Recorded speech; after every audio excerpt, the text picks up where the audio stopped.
Yo yo yo, hello bro, gimana kabarnya? Semua kalian berkesehatan dan rezeki yang melimpah. Nah, karena banyak yang komen bilang lanjut, maka dari itu mari kita langsung gaskan saja ke season berikutnya. Dan inilah The Daily of Immortal King season 4.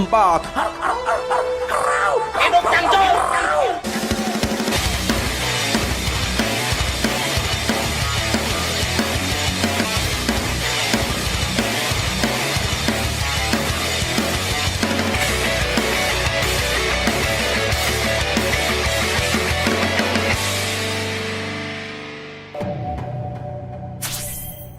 Ya, setelah kejadian di Taiyang, kini RH tinggal bersama Wang Ling. Tampaklah Wang Ling memprogram jurus lupa dengan pola surgawi di laptopnya. Dan semua itu agar semua orang tidak dapat mengetahui siapa Wang Ling sebenarnya. Karena selama ini, Surong sudah mengetahui kekuatan Wang Ling yang sebenarnya. Kemudian boneka Xiao Tian memverifikasi program Wang Ling.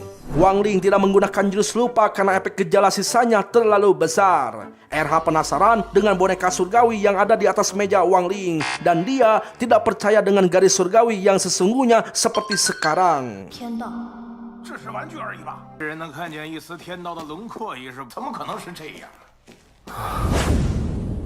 Esok hari pagi pun tiba. Ketika akan berangkat ke sekolah, Surong mengingatkan Wang Ling perihal ujian yang akan dilakukan hari ini lewat WA. Surong yang tahu kekuatan Wang Ling mengingatkan Wang Ling untuk tidak merusak arenanya.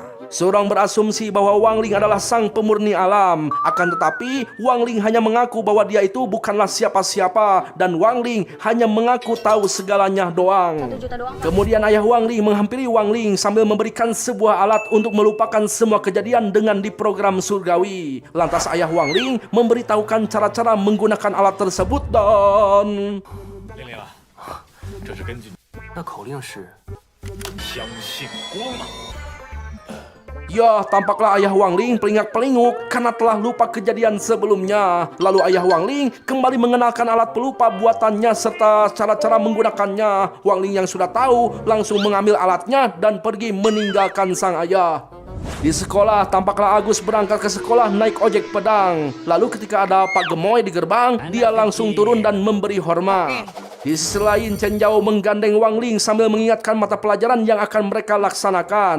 Chen Jiao sangat senang dengan pelajaran penjas, di mana dalam mata pelajaran tersebut Chen Jiao ingin memamerkan urat baja otot kawat. Ya, meski Chen Jiao tidak bisa mengalahkan guru penjas yang berlevel emas, Chen Jiao yakin guru penjas tidak akan mampu melawan Wang Ling. Surong yang memperhatikan Wang Ling tersenyum sambil bergumam, mengomentari kekuatan Chen Jiao yang di luar kenyataan.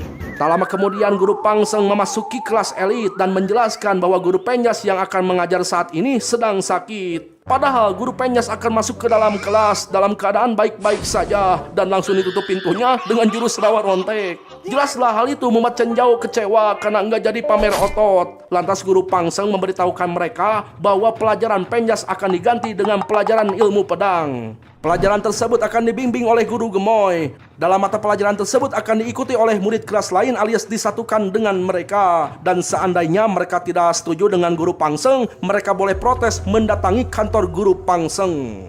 Ya, Wang Ling yang selalu merusak properti saat ujian berlangsung, kini merasa tenang karena sudah mengetahui kekuatan dirinya yang sebenarnya. Tampaklah di dalam gedung olahraga para murid berlatih dengan kekuatan edannya masing-masing.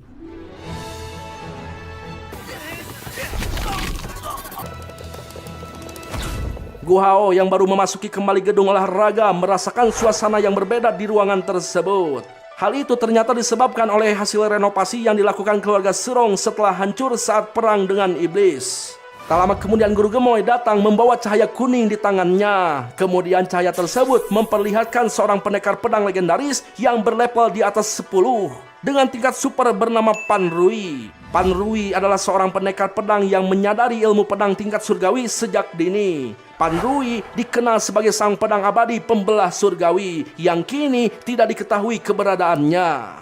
Kemudian guru Gemoy menjelaskan bahwa ilmu 3000 surgawi tidak mudah untuk diwujudkan di alam sejati, hingga beberapa orang menjalani seluruh hidupnya tanpa pernah mengetahuinya dengan sekilas. Bahkan ilmu perusak tingkat ke-10 dapat memindahkan gunung dan lautan. Sang pedang abadi bukanlah orang biasa. Mereka mendapatkan pencerahan pedang tingkat surgawi yang tidak dapat dikuasai oleh orang biasa. Kemudian Guru Gemoy memberikan kesempatan pada semua murid untuk mencoba kekuatan dengan buku tampak kata, di mana buku tampak kata tersebut adalah artefak keabadian yang sangat mahal dan langka. Nah, untuk menggunakan artefak buku tersebut, mereka harus mengeluarkan kekuatan spiritual melalui tangannya. Lantas Guru Gemoy membuka buku tersebut, kemudian mengeluarkan energi spiritual sambil menekan tangannya ke buku tersebut. Guru Gemoy meminta mereka untuk memejamkan matanya sambil mendengarkan dan mengamati dengan cermat. Dan setelah mengamati, maka akan memahami senjata yang cocok dengan teknik pedang masing-masing. Secara teori, tingkat keterampilan pedang akan mendapatkan pencerahan dari level 1 hingga 5. Dan setelah mendapatkan pencerahan dari buku tampak kata, maka secara otomatis dapat mendemonstrasikan keterampilan ilmu pedang dan 灵力凝聚在手掌。理论上，顿悟的剑技的。 Ya, tampaklah sebuah cahaya yang dikendalikan oleh Guru Gemoy dapat dikendalikan dengan sesuka hati. Guru Gemoy menginginkan para murid untuk mencoba kesempatan yang sangat langka. Walaupun mereka mendapatkan atau tidak mendapatkan pencerahan, namun hal terpenting adalah mereka harus mencobanya. Kemudian Guru Gemoy memanggil para murid sesuai dengan daftar nama absen. Dan yang pertama adalah Agus, kelas semester 4. 怎么过来的嘛？在下这个集中化。 Ya, Agus dengan gagahnya mengeluarkan aura hijau di tangannya. Tapi dia langsung terbang ke belakang karena tidak kuat menahan kekuatan tekanan buku artefak tampak kata. Lantas Guru Gemoy mengingatkan para murid untuk tidak hanya menggunakan pemahaman saja, karena buku artefak dapat menjadi bumerang hingga membuat kalian pingsan. Gu Hao menambahkan bahwa selain pingsan, maka para murid yang menjajal buku artefak akan mengalami kebotakan hingga beberapa inci atau bisa sampai selicin si botak. Hidup botak! Hidup bang, hidup bang. Lalu Guru Gemoy memanggil Chen Zhao sebagai peserta ujian kedua. Tampaklah Chen Zhao langsung mendekati buku artefak sambil mengeluarkan aura kuning di seluruh tubuhnya. Dan apa yang terjadi? 来就没什么错。 Ya, Chen Zhao langsung mengeluarkan bayangan hitam yang menebaskan pedang dengan dahsyat. Bahkan Chen Zhao masuk pada peringkat 3. Hal itu membuat Gu Hao dan Surong sangat senang pada Chen Zhao. Kemudian Guru Gemoy memanggil Wang Ling sebagai peserta ketiga. Surong yang tahu kekuatan Wang Ling meminta Wang Ling untuk pelan-pelan saja gitu ya. Ya, di situ Wang Ling merasa tenang karena ternyata sebelumnya Wang Ling meminta boneka surgawi untuk membatasi kekuatannya saat ujian pedang. Boneka surgawi bilang itu tidak mungkin, namun setelah diberi mik remes, dia iya saja. Tampaklah Guru Gemoy memberitahukan Wang Ling perihal pembuatan asuransi pada artefak keabadian, karena Wang Ling selalu menghancurkan properti sekolah di setiap ujiannya. Tak jauh dari tempat mereka, Surong menanyakan asuransi gedung olahraga pada Guru Gemoy. Akan tetapi, Guru Gemoy yakin bahwa gedung olahraga yang baru direnovasi sangatlah kokoh, tidak mudah dihancurkan. Serius? Ya, di situ Surong teringat dengan kejadian saat Wang Ling masih kecil mengalahkan Raja Iblis dengan satu kali tendangan dahsyatnya. Bahkan Surong ingat dengan tebasan pedang Jinkei yang super dahsyat. Lantas Wang Ling meminta Jinkei untuk mengelurkan tangannya sebagai pengganti tangan Wang Ling untuk mengurangi kerusakan. Jinkei yang mempelajari jumlah surgawi, saat ini manusia hanya memiliki kekuatan 1/100 dari kekuatan Wang Ling. Wow, edan. Namun apa yang terjadi?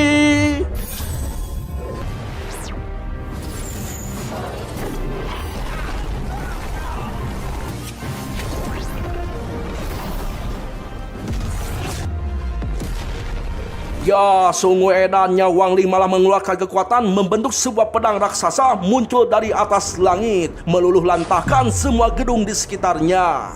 Namun Wang Ling dengan gercep mengeluarkan jurus pengembalian hingga semuanya kembali ke dalam wujud semula. Akan tetapi banyak para murid yang bergeletakan tidak kuat dengan efek dahsyat dari kekuatan Wang Ling. Dan ketika mereka terbangun, mereka nampak keheranan. Itu karena seingat mereka gedung olahraga tersebut telah hancur lebur. Lantas Wang Ling mengeluarkan alat bantuan ayahnya dan... 师兄， Ya, tampaklah flashbang keluar dari alat pelupa. Akan tetapi, karena Surong terlalu dekat, Surong langsung pingsan di pelukan Wang Ling. Guru Gemoy yang baru tersadar langsung meminta semua murid untuk membawa Surong ke ruangan kesehatan. Sementara itu, di sisi lain tampaklah seorang kakek melihat pedang pembelah surgawi dari kejauhan. Bahkan pedangnya pun mengucapkan selamat pada si kakek karena telah menemukan orang yang akan menjadi penggantinya. Si kakek kembali mengingat tempat saat ujung pedang jatuh ke gedung olahraga, di mana tempat tersebut tempat aliran bayangan dihancurkan. 原来如此，小伙。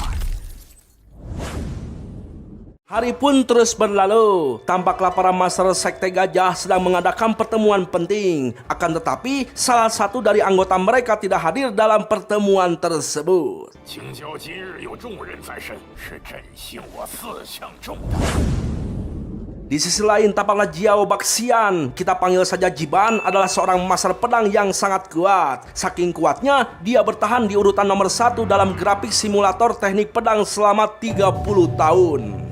Sementara itu di rumah Surong, si kakek meminta temannya untuk memeriksa Surong. Si kakek sangat khawatir dengan keadaan Surong yang tiba-tiba pingsan.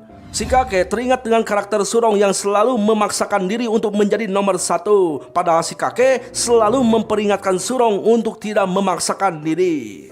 Laoli, sang tabib yang sedang memeriksa keadaan Surong, terganggu konsentrasinya oleh ocehan si kakek yang enggak beres-beres. Tak lama kemudian, Laoli kembali memeriksa dan langsung menghela napas. Sontak saja si kakek dan Surong kaget. Itu karena mereka berasumsi bahwa keadaan Surong sudah tidak bisa disembuhkan.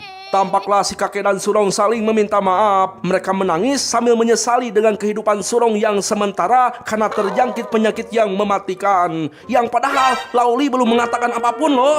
Lantas Laoli menghentikan kesalahpahaman mereka. Laoli mengatakan bahwa dirinya menghela napas panjang karena sedang merasa bosan saja sama si botak. Hei bang, jaga ucapan lu bang. Gak ada yang bosan sama botak bang. Botak tuh ngenin bang. Halah, kata siapa? Tanya aja bang. Tanya siapa? Tanya tetangga bang. Kemana sih lu? Nggak jelas lu.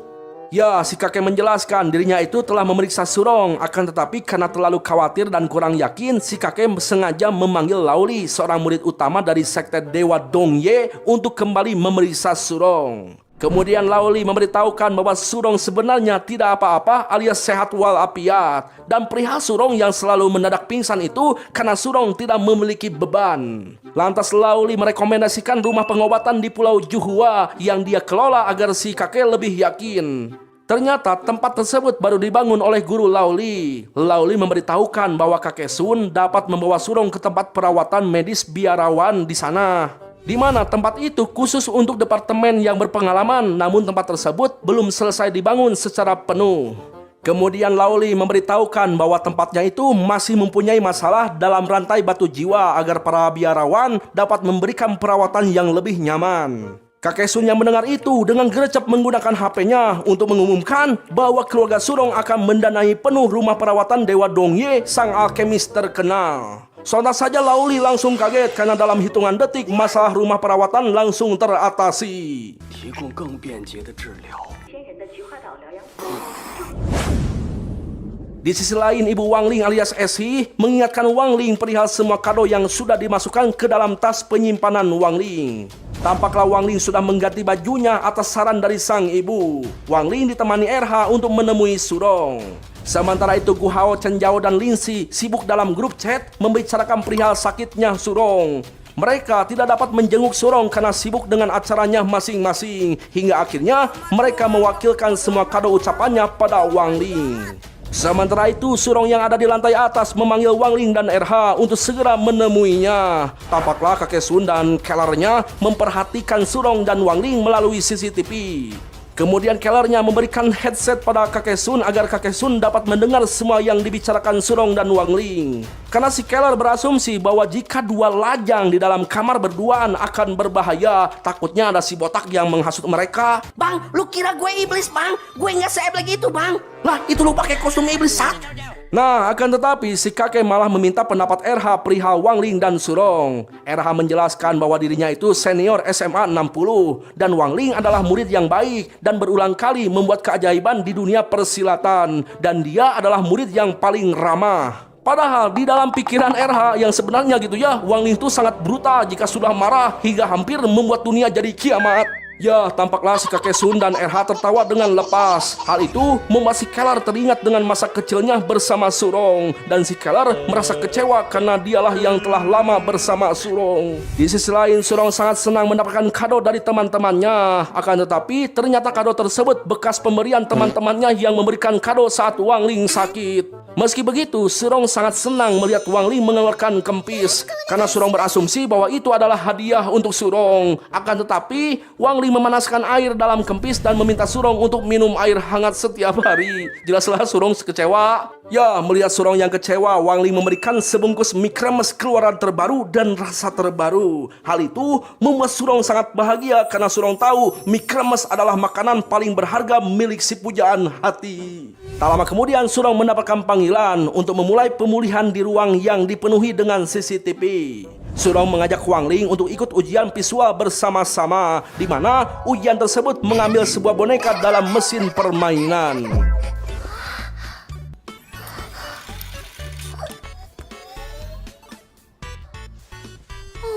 Ya, Surong kecewa karena bonekanya tidak dapat diambil dengan baik. Namun, ujian tersebut Surong mendapatkan penilaian mata B+, dinamis normal. Kemudian Wang Ling mencoba mesin boneka yang ada di sampingnya. Si Keller yang melihat Wang Ling akan segera bermain, langsung memberikan perintah pada anak buahnya untuk mempersulit permainan Wang Ling. Tampaklah Surong dan Wang Ling merasa aneh dengan mesin permainan tersebut yang kagak nyapit-nyapit gitu ya.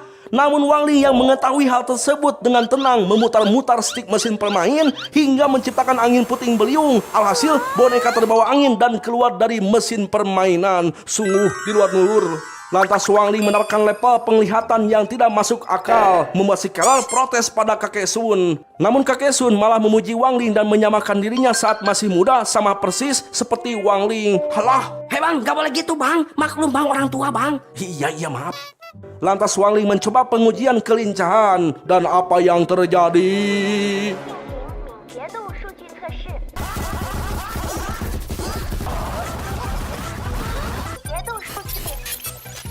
老爷，他把机器给弄坏了。 Ya, Wang Ling dengan gesit memukul semua tes dalam mesin. Bahkan Wang Ling memukul mesin permainan 3 sekaligus hingga hancur.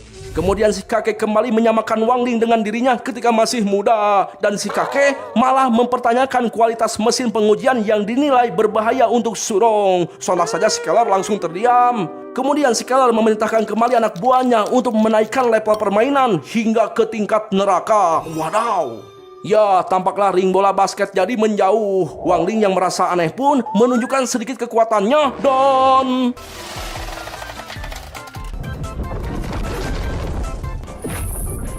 Ya, Wang Ling melemparkan bola sambil memutarnya hingga mengeluarkan cahaya seperti bola api. Kakek Sun berasumsi bahwa Wang Ling melemparkan bolanya itu dengan memakai roh jiwa hingga level keakuratannya di luar nurul persis si kakek masih muda. Iya kek, kayak kakek masih muda. Sabar. Ya, lanjut.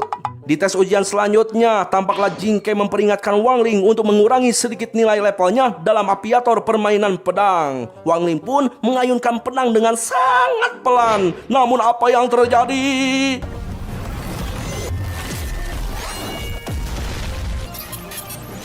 Ya, dengan dahsyat sabatan pedang Wang Ling langsung menghancurkan mesin apiator. Bahkan sabatan Wang Ling menghancurkan tembok di belakangnya hingga ke tembok tetangga. Dan Wang Ling kembali mendapatkan level yang di luar nurul Firmansyah. Sontak saja Jiban langsung kaget melihat level Wang Ling karena selama 30 tahun baru kali ini ada orang yang menggeser dan melampauinya.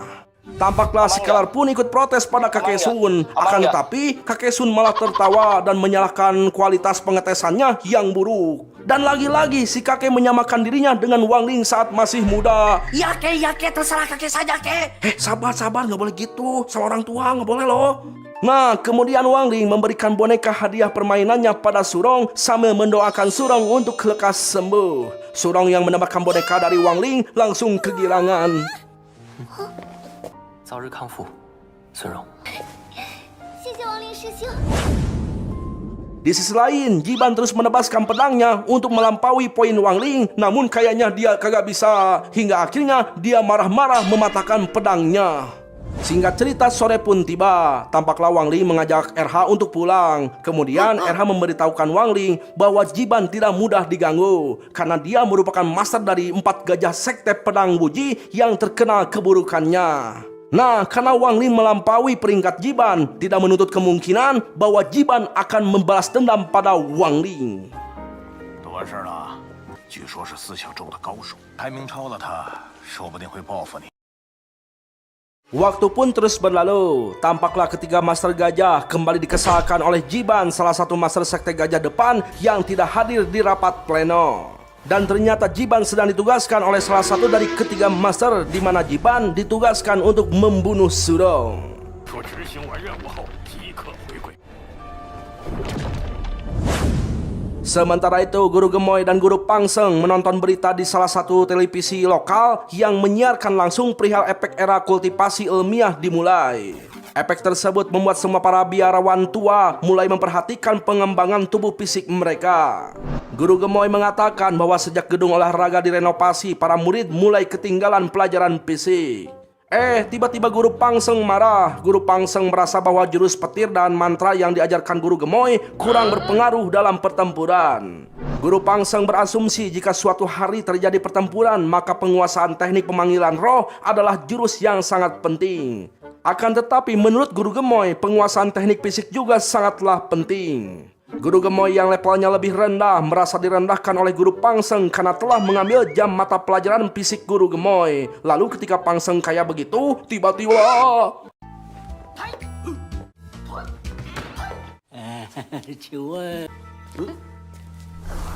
Ya, tiba-tiba saja ada seorang kakek-kakek yang memasuki ruangan mereka. Si kakek tersebut ingin melamar pekerjaan menjadi guru pembimbing teknik fisik.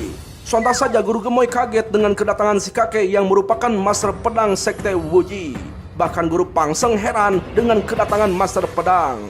Sontak master pedang Wuji mengeluarkan aura kuning dengan dahsyat hingga membuat semua kertas di sekitarnya berterbangan. Ternyata sang master ingin memamerkan sedikit kekuatannya untuk referensi agar lamarannya bisa diterima di SMA 60. Dan juga sebagai bukti bahwa usia hanyalah sekedar angka karena keperkasaan tidak bisa diukur dengan usia. Bang, nyemut bang. Iya, lanjut. Tampaklah Guru Gemoy merasa bingung dengan master pedang yang tiba-tiba ingin menjadi guru pembimbing fisik. Sang master menjelaskan bahwa dirinya sedang mencari seseorang yang ada di SMA 60 untuk dijadikan penerus jurus pedangnya.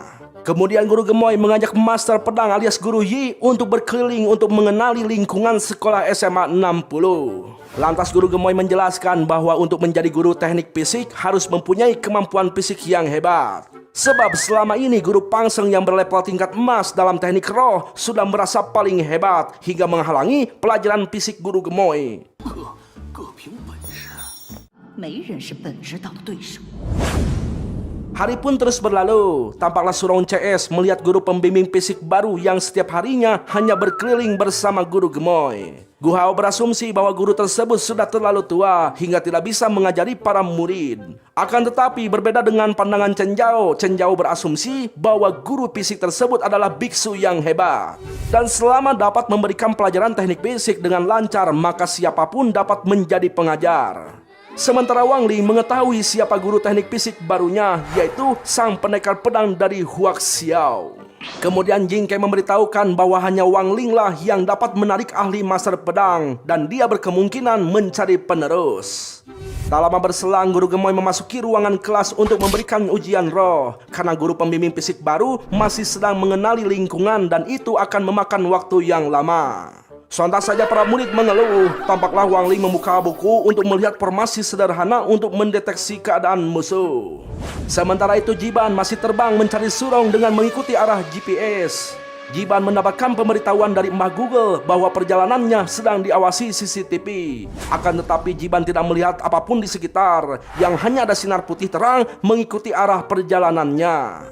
Tampaklah Wang Ling dan kawan-kawan mengeluhkan semester sekarang yang tidak akan mendapatkan pelajaran teknik fisik. Padahal Linsi ingin melihat jurus tinju petir milik Chen Zhao. Sontak saja Chen Zhao langsung kesemsem hingga matanya berbinar-binar. Namun Linsi malah mengatakan bahwa dirinya cuma menghibur Chen Zhao doang. Jadi jangan GR woi. Santai bang, gak usah sewot bang. Siapa yang sewot?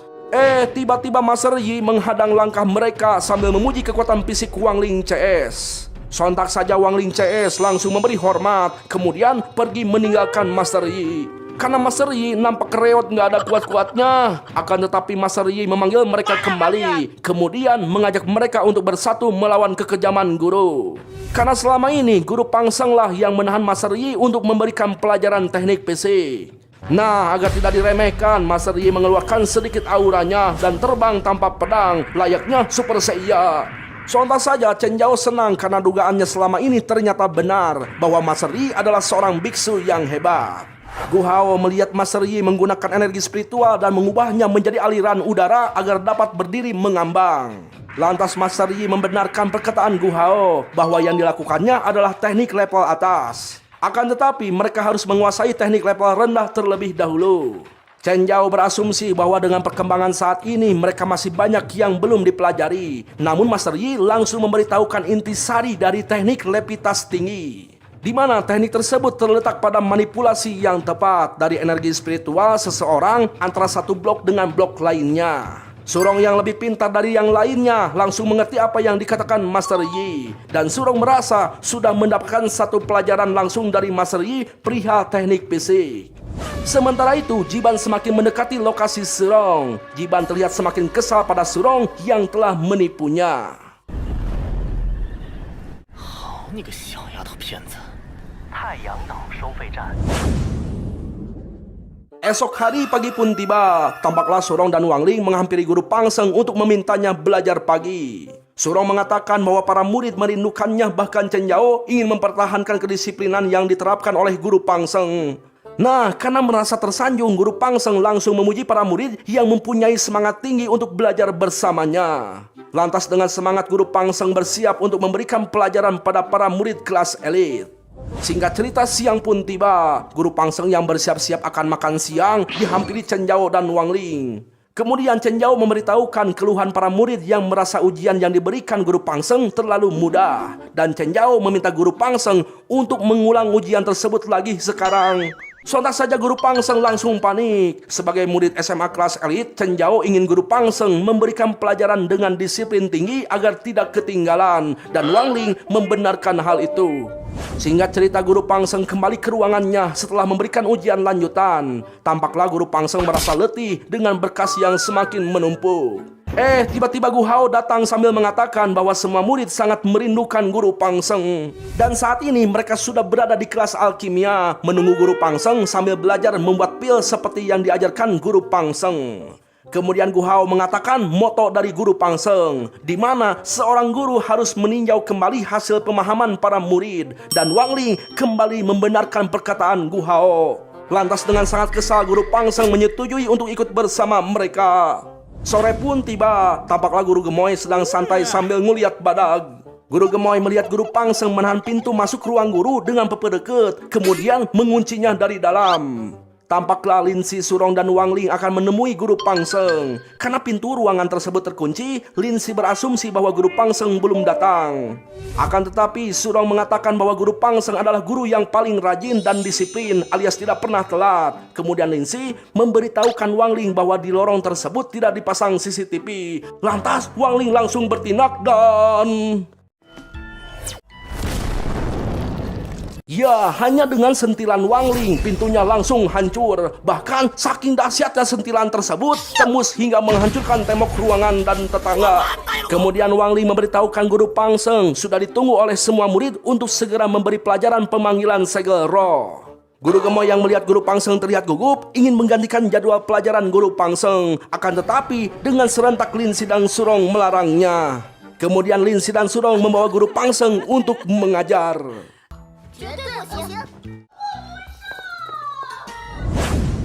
Waktu pun terus berlalu. Tampaklah Guru Pangseng yang sedang pun kembali dihampiri oleh Surong. Surong meminta Guru Pangseng untuk mengajarkan para murid perihal tenaga dalam saat ngehejeun. Lantas dengan lunglai Guru Pangseng memberitahukan Surong bahwa hari ini para murid kelas elit akan melaksanakan pelajaran teknik fisik.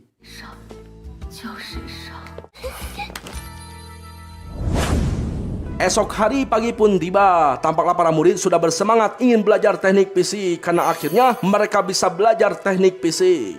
Master Yi memulai pertemuannya dengan menguji kekuatan dasar para murid. Lantas Master Yi mendemonstrasikan di depan para murid mengambil bola baja seberat 10 kg dengan kekuatan energi rohnya.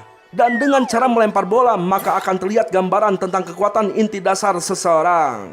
Kemudian Master Yi menyuruh Chen Yao untuk melempar bola pertama. Dengan jarak 80 meter selama masa pondasi pembangunan adalah jarak yang dianggap bagus. Dan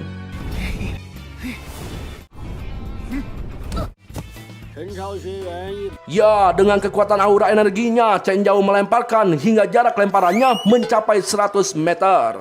Kemudian Master Yi memanggil Wang Ling sebagai giliran berikutnya. Tak jauh dari tempat itu, Lin Si dan Surong mengkhawatirkan kekuatan lemparan Wang Ling. Takutnya rumah tetangga jadi korban lagi gitu ya. Nah, bagi Wang Ling bola baja tersebut terasa sangat ringan. Lantas Wang Ling menggunakan kekuatannya untuk menambah berat bola hingga 1 juta kali lipat dan akan kembali normal dalam 1 detik setelah dilemparkan. Wang Ling berharap lemparannya tidak terlalu jauh dan tidak menimbulkan keributan. Namun apa yang terjadi?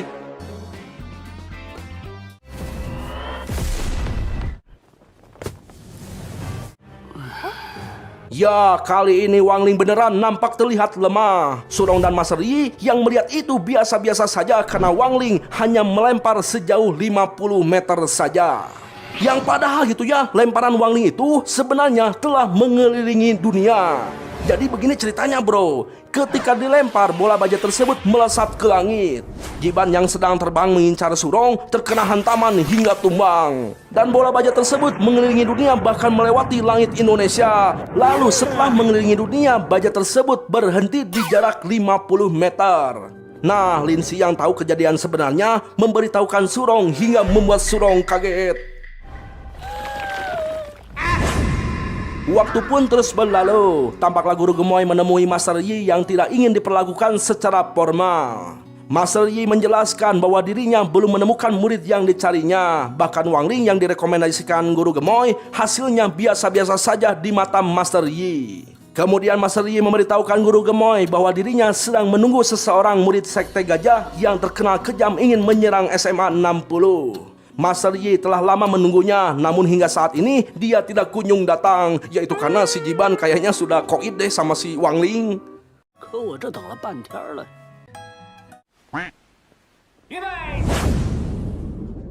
Hari pun terus berlalu. Tampaklah Wang Ling sedang ngemil mic kremesnya sambil mendengarkan sebuah berita penangkapan Jiban, salah satu anggota penjahat dari sekte gajah depan.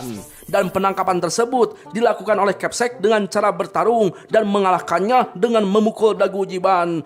Padahal ya Jiban itu jatuh terkena bola lembing yang dilemparkan Wang Ling. Ya, tampaklah RH kaget melihat kilatan petir di depan Wang Ling. Dan ternyata Wang Ling sedang membangun surga iblis untuk RH dan teman-temannya. Wang Ling menghabiskan 2 mic kremesnya untuk membangun fondasi nadi spiritual bawah tanah. Jelaslah hal itu membuat RH tidak percaya. Kok bisa Wang Ling dapat meremas mic-nya dengan tangan kosong dan dijadikan nadi spiritual? Sementara itu, di sisi lain, para master sekte gajah telah benar-benar kehilangan Jiban hingga membuat mereka marah. Mereka berjanji akan membalaskan dendam pada SMA 60 atas hilangnya Jiban di tempat itu. Lantas mereka bergantian berdoa agar Jiban diterima amalannya di sisi yang maha kuasa. Waktu pun terus berlalu. Tampaklah guru gemoy menggambarkan nadi spiritual bawah tanah di depan kelas. Lantas guru gemoy menceritakan sejarah nadi spiritual yang salurannya sama seperti meridian dan pembuluh darah di tubuh manusia. Ada yang tebal, ada juga yang tipis tersambung ke kerak bumi. Di mana energi spiritual yang tebal maka akan ada energi spiritual yang kuat. Sedangkan yang tipis, energi spiritualnya lemah dan cenderung menghilang dan akan menyebabkan fenomena alam. Jika kekurangan energi spiritual maka manusia akan sering ngantuk. Dan manusia tidak dapat membuat nadi spiritual karena kemampuannya terbatas. Tiba-tiba Gu Hao memberitahukan semua orang bahwa di luar sedang turun salju padahal bulan ini tidak pada musim salju. Bahkan guru gemoy merasa aneh dengan fenomena tersebut. Sementara itu Jingke dan Wang Ling melihat sesuatu yang terjadi di lapangan halaman sekolah. Tak lama kemudian guru gemoy menghadap Master Li untuk menanyakan perihal pencarian pewaris jubah sektenya. Kemudian guru gemoy mempertanyakan Master Li yang tidak menghentikan orang yang sedang membuat ulah di SMA 60 alias salju buatan yang terjadi. Lantas Master Li menjelaskan bahwa saat ini adalah waktu yang bagus untuk menemukan anak penerus yang dia cari, yaitu sosok murid yang bisa menghentikan fenomena yang terjadi. Dan tenang saja, Master Li akan melindungi para murid jika terjadi sesuatu yang tidak diinginkan. Lalu Guru Gemoy menanyakan hubungan kejadian tersebut dengan Dewa Pedang bernama Chen Nan. Namun Master Li terdiam tidak menjawab pertanyaan Guru Gemoy. Kemudian Guru Gemoy pergi dari tempat itu. Di sisi lain, Wang Ling berjalan di halaman sekolah yang dipenuhi salju. Lantas Wang Ling mengeluarkan jurus mata dewanya dan melihat sebuah lapisan spiritual yang mengurung wilayah sekolah. Kemudian Jingke memberitahukan bahwa nadi spiritual bawah tanah SMA 60 sedang dihancurkan. Lantas Wang Ling akan membereskannya dengan lambaian tangan. Namun tiba-tiba Wang Ling dengan gercep menghindari bola salju yang dilemparkan Gu Hao. Lalu Chen Zhao dan Gu Hao kembali menyerang Wang Ling dengan bola saljunya. Namun dengan santuy, Wang Ling menghindari semua serangan mereka berdua. Akan tetapi Jingke memberitahukan bahwa seseorang sedang memperhatikan Wang Ling, hingga akhirnya Wang Ling sengaja terkena bola salju Gu Hao. Tak lama kemudian Surong dan Lin Si datang membantu Wang Ling untuk berperang bola salju, dan akhirnya mereka pun bermain dan berlatih tarung dengan menggunakan salju.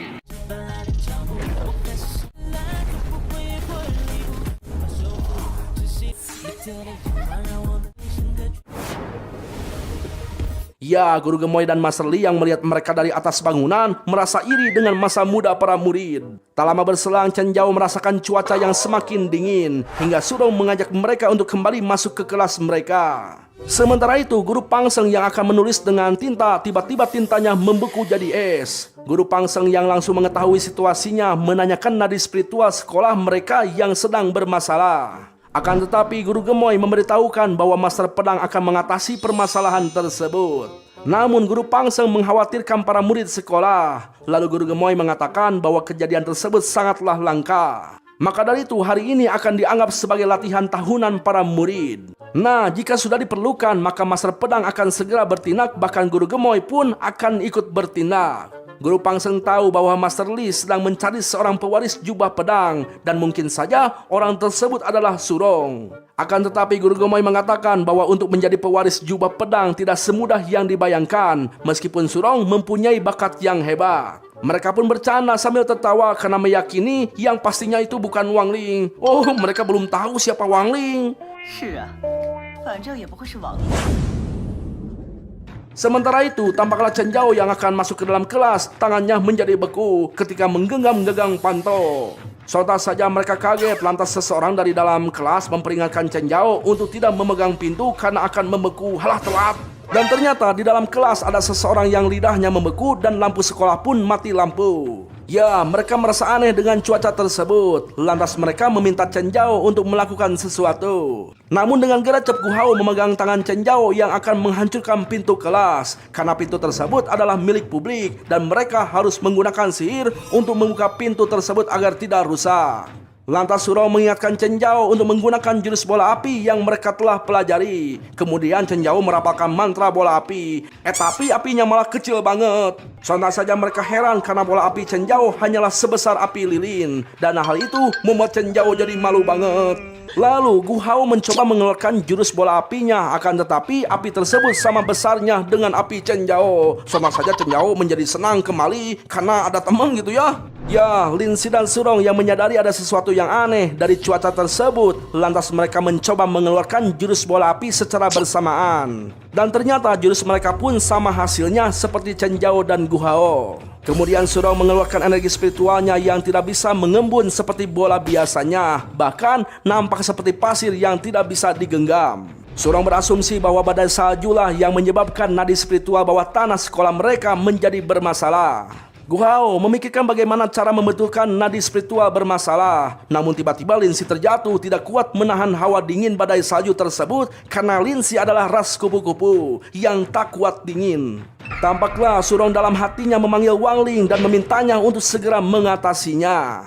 Lantas Chen Zhao menggendong Lin Si dan membawanya ke ruang perawatan. Akan tetapi Gu Hao malah mencari Wang Ling yang sejak tadi tidak ikut bersama mereka.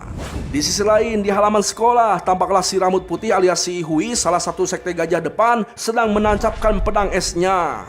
Si Hui merasa iri dengan nadi spiritual bawah tanah yang ada di sekolah 60 yang sangat begitu subur. Tampaklah semua benda di sekitar sekolah sudah membeku. Bahkan kaca sekolah pecah akibat tingkat dingin yang ekstrim. Bahkan membuat para murid panik. Di sisi lain, Chen Zhao berlari sambil menggendong Lin Si ke tempat perawatan. Hal itu karena mereka tidak diperbolehkan menggunakan pedang terbang di area sekolah.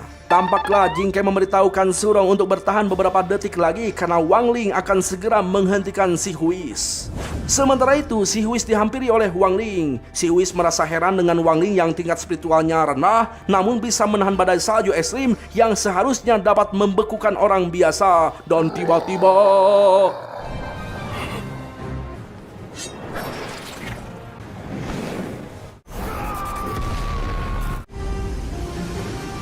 ya, hanya dengan satu gerakan tangan saja, si Huis dan pedangnya langsung terbang ke angkasa entah kemana. Kemudian Wang Ling menancapkan Jing Kai pada retakan bekas pedang si Huis. Lalu, hanya dengan sentuhan jari telunjuk saja, Wang Ling langsung menghilangkan badai salju, bahkan semua tumbuhan tumbuh kembali dan berbunga.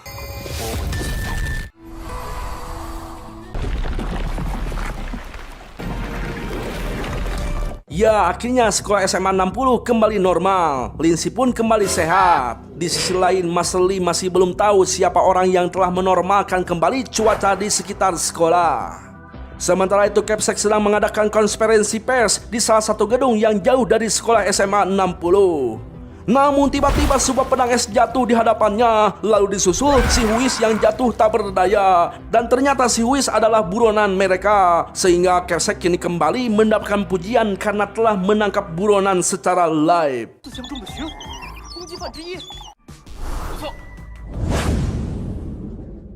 Esok hari pagi pun tiba. Tampaklah Capsek mendapatkan laporan dari anak buahnya bernama Mumun perihal kematian salah satu anggota sekte gajah bernama Suehu. Mumun menjelaskan bahwa Suehu mati hanya dengan satu pukulan hingga terjatuh dari ketinggian. Mumun menjelaskan kematian tersebut tidaklah mungkin terjadi pada seseorang dari alam Sanxian. Kemudian Mumun melaporkan bahwa sekte gajah telah mengumumkan dan menyewa para kultivator untuk memburu Capsek. Namun pencarian tersebut belum jelas motifnya. Lantas Mumun memuji Capsek sebagai pahlawan kota yang selalu tenang menghadapi semua keadaan. Sontak saja Capsek merasa tersanjung hingga dipenuhi cahaya bintang. Tapi ketika Mumun pergi, Capsek langsung panas tiris, bahkan merengek menelpon Wang Ling meminta pertolongan. Sementara itu Wang Ling sedang menggambar desain setelan baju khusus untuk Capsek. Namun bahannya harus mencari sendiri karena tidak bisa ditukar dengan mie kremes. Tak lama berselang, tampaklah Wang Ling CS pergi bersama-sama menuju supermarket untuk memburu promo barang-barang yang dijual di tempat itu. Gu Hao dan Chen Zhao berlarian melihat-lihat barang-barang yang dijajakan. Tak lama kemudian Gu Hao melihat udang raksasa. Ternyata paman Gu Hao mempunyai tambak udang raksasa. Namun menurutnya daging udang tidaklah enak meski memiliki protein lebih banyak dari sapi. Mereka pun terus berkeliling supermarket hingga Gu Hao dan yang lainnya memasuki sebuah tempat penjualan senjata kuno. Gu Hao melihat senjata ajaib sayap jiwa yang digali dari goa kuno yang dijual dengan harga tinggi. Senjata tersebut biasanya selalu direstorasi sebelum dijajakan dan dijual dengan legal secara umum. Surong tahu senjata kultivator tingkat tinggi tidak bisa dibeli dengan uang saja meskipun sudah melalui restorasi. Senjata kuno memiliki emosi hingga mereka selalu memilih sendiri pembelinya. Dan perlu diingat, meskipun mampu membelinya, namun mereka kadang susah dikendalikan. Bahkan kultivator tingkat tinggi dapat mendengar suara dari senjata-senjata ajaib tersebut. Dan saat itu Wang Ling terlihat sakit kepala. Ya, ternyata Wang Ling mendengar suara-suara dari senjata ajaib yang meminta Wang Ling untuk membelinya.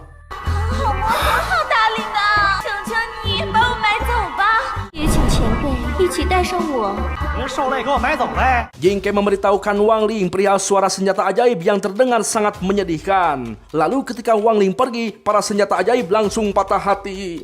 Tak lama kemudian pelayan supermarket terkaget dan berteriak itu karena semua senjata ajaibnya berubah menjadi kusam kulehe. Sementara itu di sebuah ruangan tampaklah si bos memperhatikan Wang Ling CS melalui CCTV. Lantas si bos memerintahkan semua stafnya untuk membiarkan Wang Ling CS untuk membeli banyak barang dengan kekuatan spiritualnya. Si bos mengatakan bahwa dirinya bersahabat dengan sekte gajah, akan tetapi si bos tidak berani melawan Capsek. Itu karena si bos tahu di belakang Capsek ada seseorang kultivator nomor 1 di dunia manusia hingga semua orang tidak berani mengusiknya.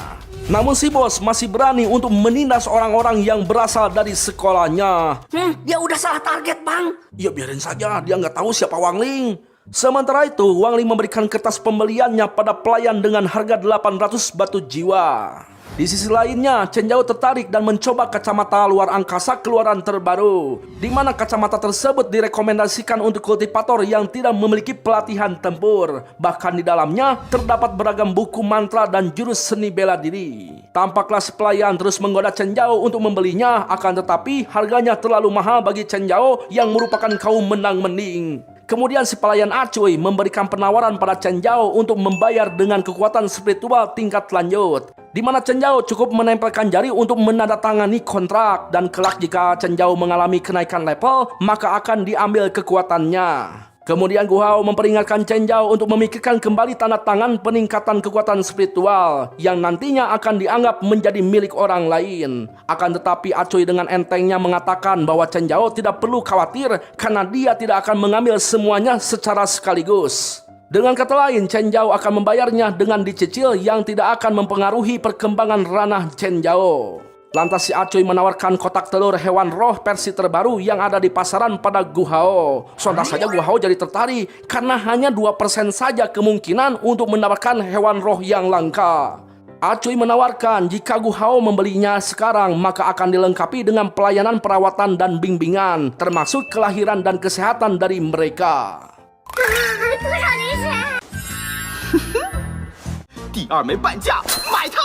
Tampaklah Surong dan Linsi memperhatikan Gu Hao dan Chen Zhao yang sudah tergoda oleh penawaran si Acuy. Dengan melalui data, si Acuy tahu perihal keinginan Gu Hao dan Chen Zhao, dan hal itu membuat Linsi dan Surong heran. Tampaklah Surong tidak ingin Chen Zhao dan Gu Hao melakukan kontrak pembayaran dengan kekuatan spiritual mereka. Kemudian Surong menawarkan kartu kreditnya untuk membayar pembelian barang Chen Zhao dan Gu Hao. Akan tetapi si Acuy menolaknya karena menurutnya kartu Surong itu tidak dapat membayar dengan normal. Sontak saja Surong langsung kesal karena pembayarannya ditentukan oleh mereka seenaknya. Jingke yang melihat itu memperingatkan Wang Ling bahwa si Acuy sengaja melakukan itu untuk mempersulit Surong. Lantas Wang Ling memperlihatkan kertas promo pada si Acuy yang membuat si Acuy teringat dengan aturan promo supermarket mereka.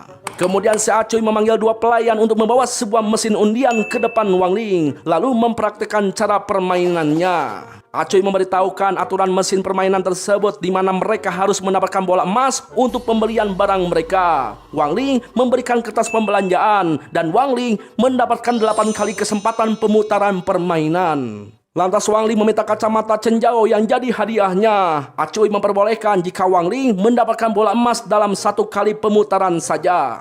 Ya, si Acuy berasumsi bahwa Wang Ling tidak akan mudah mendapatkan bola emas. Itu karena di dalam mesin tersebut ada 3.000 bola perak dan hanya ada 1 bola emas. Kemudian Wang Ling memejamkan matanya untuk berbicara dengan boneka surgawi, di mana Wang Ling akan mendapatkan keberuntungan tak terkalahkan dalam 1 jam ke depan. Tampaklah tubuh Wang Ling diselimuti aura kuning keberuntungan dan...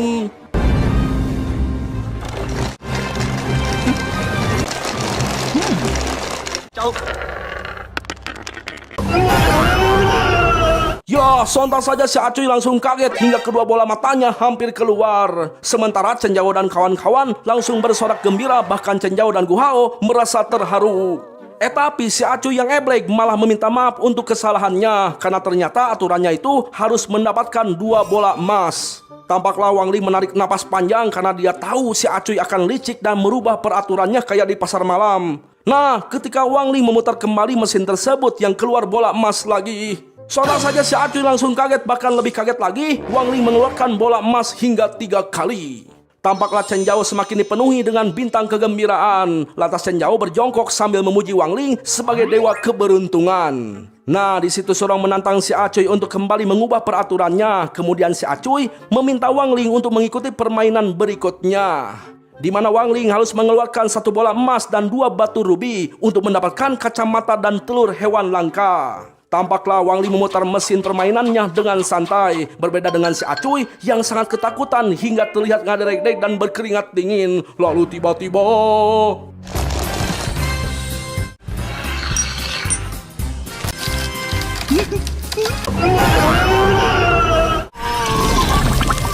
Ya, Ya, sontak saja si Acuy langsung rubuh lemah tak berdaya karena putaran Wang Ling telah mengeluarkan 2 buah batu rubi dari mesin tersebut. Bukan hanya itu, di tempat lain Wang Ling mendapatkan hadiah yang sangat diinginkan Lin Si. Bahkan Wang Ling mendapatkan pedang roh dan bola emas untuk Chen Zhao. Hal itu membuat pelayan langsung menangis karena mendapatkan kerugian besar. Hingga akhirnya Wang Ling dan kawan-kawan pulang dengan mendapatkan belanjaan secara gratis. Di sisi lain, si bos langsung marah-marah kemudian memerintahkan anak buahnya untuk segera menyingkirkan Wang Ling CS. Lantas si Acuy memberikan sebuah mie kremes gratis jika Wang Ling mendapatkan kartu emas. Dan lagi-lagi Wang Ling beruntung mendapatkan kartu emas, lalu dapat lagi kartu emas, dan dapat lagi kartu emas. Pokoknya mah hingga seluruh mie kremes habis. Ya, hal itu membuat si Acuy frustasi dan ingin berhenti menjadi manajer penjualan. Tampaklah Gu Hao dan Chen Zhao menyesali perbuatannya seandainya mereka jadi membeli barang dengan energi spiritual mereka. Mereka berterima kasih pada Wang Ling yang sudah membantu mereka berdua. Bahkan Gu Hao menyadari bahwa barang seperti itu bukanlah sesuatu yang harus segera dimiliki. Dengan kata lain, mereka harus hidup sesuai dengan kemampuan dan harus mengandalkan diri sendiri. Kemudian Chen Zhao mendapatkan ide untuk menjual barang-barang yang telah didapatkan Wang Ling untuk mereka seperti sebuah bajar sekte. Dan mereka semua setuju dengan ide Chen Zhao termasuk Wang Ling yang anteng ngemil mie kremes.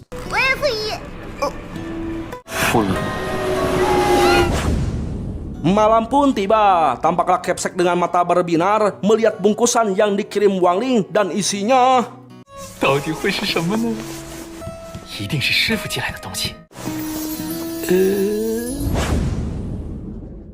Sementara itu kita diperlihatkan keadaan di alam roh surgawi, di mana banyak sekali roh surgawi yang sibuk mengatur di belakang layar. Selain mengawasi 3000 teknik rahasia surgawi, mereka juga merawat dan melindungi. Mereka juga bertanggung jawab pada hal-hal kecil di 3 dunia.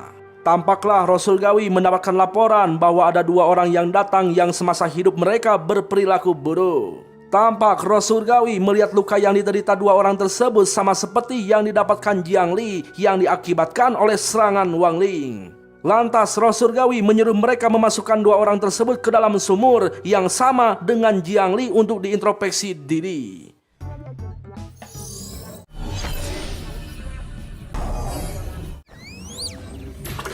Kemudian salah satu roh menanyakan nasib Jiang Li yang masih belum sepenuhnya introspeksi diri hingga dia terjebak dalam ilusi sumur seumur hidup. Kemudian kepala roh meminta mereka untuk lebih semangat dan teliti untuk menjaga teknik rahasia surgawi agar tidak jatuh pada kultivator yang berpikiran jahat. Sementara itu, tampaklah Chen Nanxuan menaiki tangga 3000 teknik surgawi untuk menjadi penerus sekte pedang Wuji sesungguhnya. Roh surgawi melaporkan bahwa Chen Nan, murid kedua sekte pedang Wuji, sudah berada di puncak keabadian sejati tingkat 9. Bahkan Chen Nan sudah menantang tangga pikiran surgawi hingga 6751 kali. Hingga dia pantas untuk mendapatkan pencerahan surgawi. Akan tetapi roh surgawi tidak mau memberikan pencerahan surgawi pada Chen Nan. Itu karena Chen Nan telah menipu gurunya dan membunuh leluhurnya. Sontak saja si roh merah melarang mereka untuk meloloskan Chen Nan karena dia tidak layak untuk mendapatkan pencerahan teknik rahasia surgawi dan...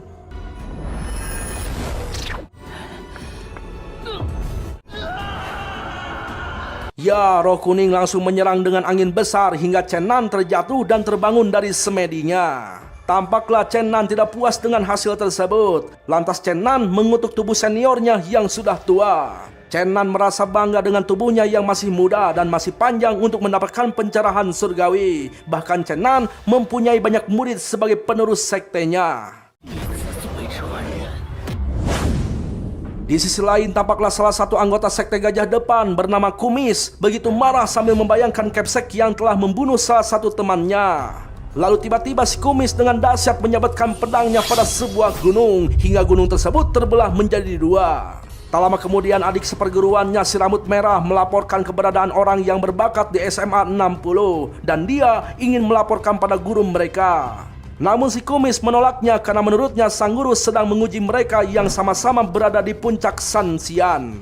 Dan masalah mereka harus segera diselesaikan sebelum gurunya pulang dari pengasingan. Lantas si Kumis memberitahukan bahwa gurunya itu pernah menerima murid bernama Zero yang keberadaannya belum diketahui. Zero lebih kuat dari mereka, namun si kumis tidak mau Zero mengetahui masalah mereka karena baginya sangat memalukan. Tampak si rambut merah setuju dengan keinginan si kumis, akan tetapi si merah menyayangkan si kumis harus turun tangan sendiri untuk melawan SMA 60. Kemudian si merah memberitahukan bahwa dirinya telah menyiapkan pedang berapi-api di bazar SMA 60 yang akan dilaksanakan besok. Di mana jika semua benda yang terkontaminasi pedang dewa berapi-api akan menjadi benda yang dapat meledak. Sementara itu, tampaklah para roh membicarakan perihal orang yang berada dalam daftar putih surgawi. Mereka tidak mau main-main dan memprovokasi orang yang berada dalam daftar putih surgawi. Sementara itu, Guru Pangseng mengumumkan usulan Cenjao dan Surong untuk mengadakan bazar sekolah besok. Guru Pangseng meminta mereka untuk mencari barang yang sudah tidak dipakai untuk disortir dan dijual besok. Hasil bazar akan digunakan untuk membantu pembangunan sekte di daerah miskin, dan seluruh siswa harus menghadiri kegiatan bazar tersebut agar mendapatkan nilai ekstra. Dan sekolah akan memberikan hadiah khusus untuk siswa-siswi yang mengumpulkan donasi terbanyak. Tak lama kemudian, Jingkai memperingatkan Wang Ling untuk memikirkan senjata ajaib untuk dijual besok. Sementara itu, di sisi lain, Chen Nan memakan sebuah pil karena energinya mulai terkuras habis. Kemudian dia bersiap kembali untuk menantang tangga pikiran surgawi yang ke-6753 kalinya. Di sisi lain tampaklah RH menghampiri Wang Ling yang akan membuka lemari ajaibnya. Lantas RH mengikuti Wang Ling memasuki lemari ajaibnya dan...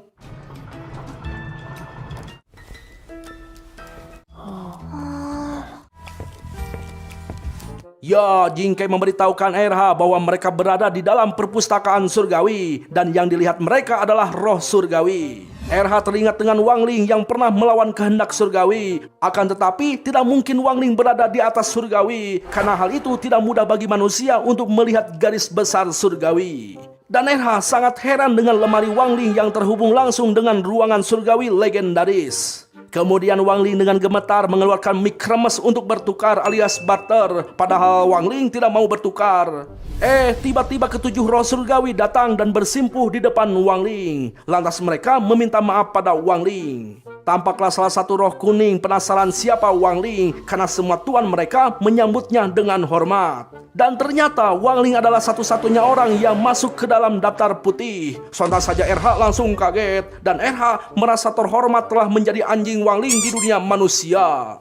Lantas roh merah menerima pertukaran Wang Ling dengan pertukaran yang setara. Ya, RH tidak yakin apa yang bisa ditukar dengan sebungkus mie kremes. Jingkai menjelaskan bahwa mie kremes adalah benda berharga bagi Wang Ling. Dengan kata lain, benda berharga dapat ditukar dengan alat ajaib yang sesuai. Lantas roh merah mengeluarkan ulat emas surgawi untuk bertukar dengan mie kremes, di mana ulat tersebut dapat membuat pakaian sutra yang berkekuatannya dapat meningkat secara tajam. Bahkan pakaian tersebut akan kebal terhadap beberapa serangan. Namun Wang Ling menolak pertukarannya hingga ulat tersebut dilemparkan kembali ke dalam sumur. Kemudian roh merah menunjukkan sabun sakti penurun berat badan, di mana sekali basuh bukan hanya bersih tanpa kuman, tapi tubuh juga akan terasa ringan dan lemak yang berlebih akan hilang seketika. Namun Wang Ling tetap menolaknya. Aduh, Wang Ling kenapa ditolak? Itu sabun sakti yang penting, woi. Kenapa bang? Ada apa bang dengan sabun itu bang? Enggak. Ya lanjut. Nah, kemudian roh merah melemparkan sabun tersebut pada lubang sumur. Namun sabun tersebut malah melewati Chen Nan yang sedang berusaha menaiki tangga surgawi, sehingga membuat Chen Nan terjatuh karena licin banget. Lantas roh merah mengeluarkan pil keramahan, di mana pil tersebut dapat meningkatkan kekuatan spiritual secara permanen. Namun semua itu tergantung kondisi tubuh tiap orang, karena kemungkinan mereka pun dapat gagal dan efek sampingnya hati orang yang memakannya akan menjadi baik. RH menyarankan Wang Ling untuk memberikan pil tersebut pada ayah dan ibunya. Akan tetapi Wang Ling tidak mau karena orang tua Wang Ling selalu mengajarkan untuk tidak menyalahgunakan kekuatan. Wang Ling ingin mereka hidup biasa-biasa saja apa adanya dan selalu sederhana. Kemudian Wang Ling meminta roh merah untuk memberikan sesuatu yang lebih sederhana lagi.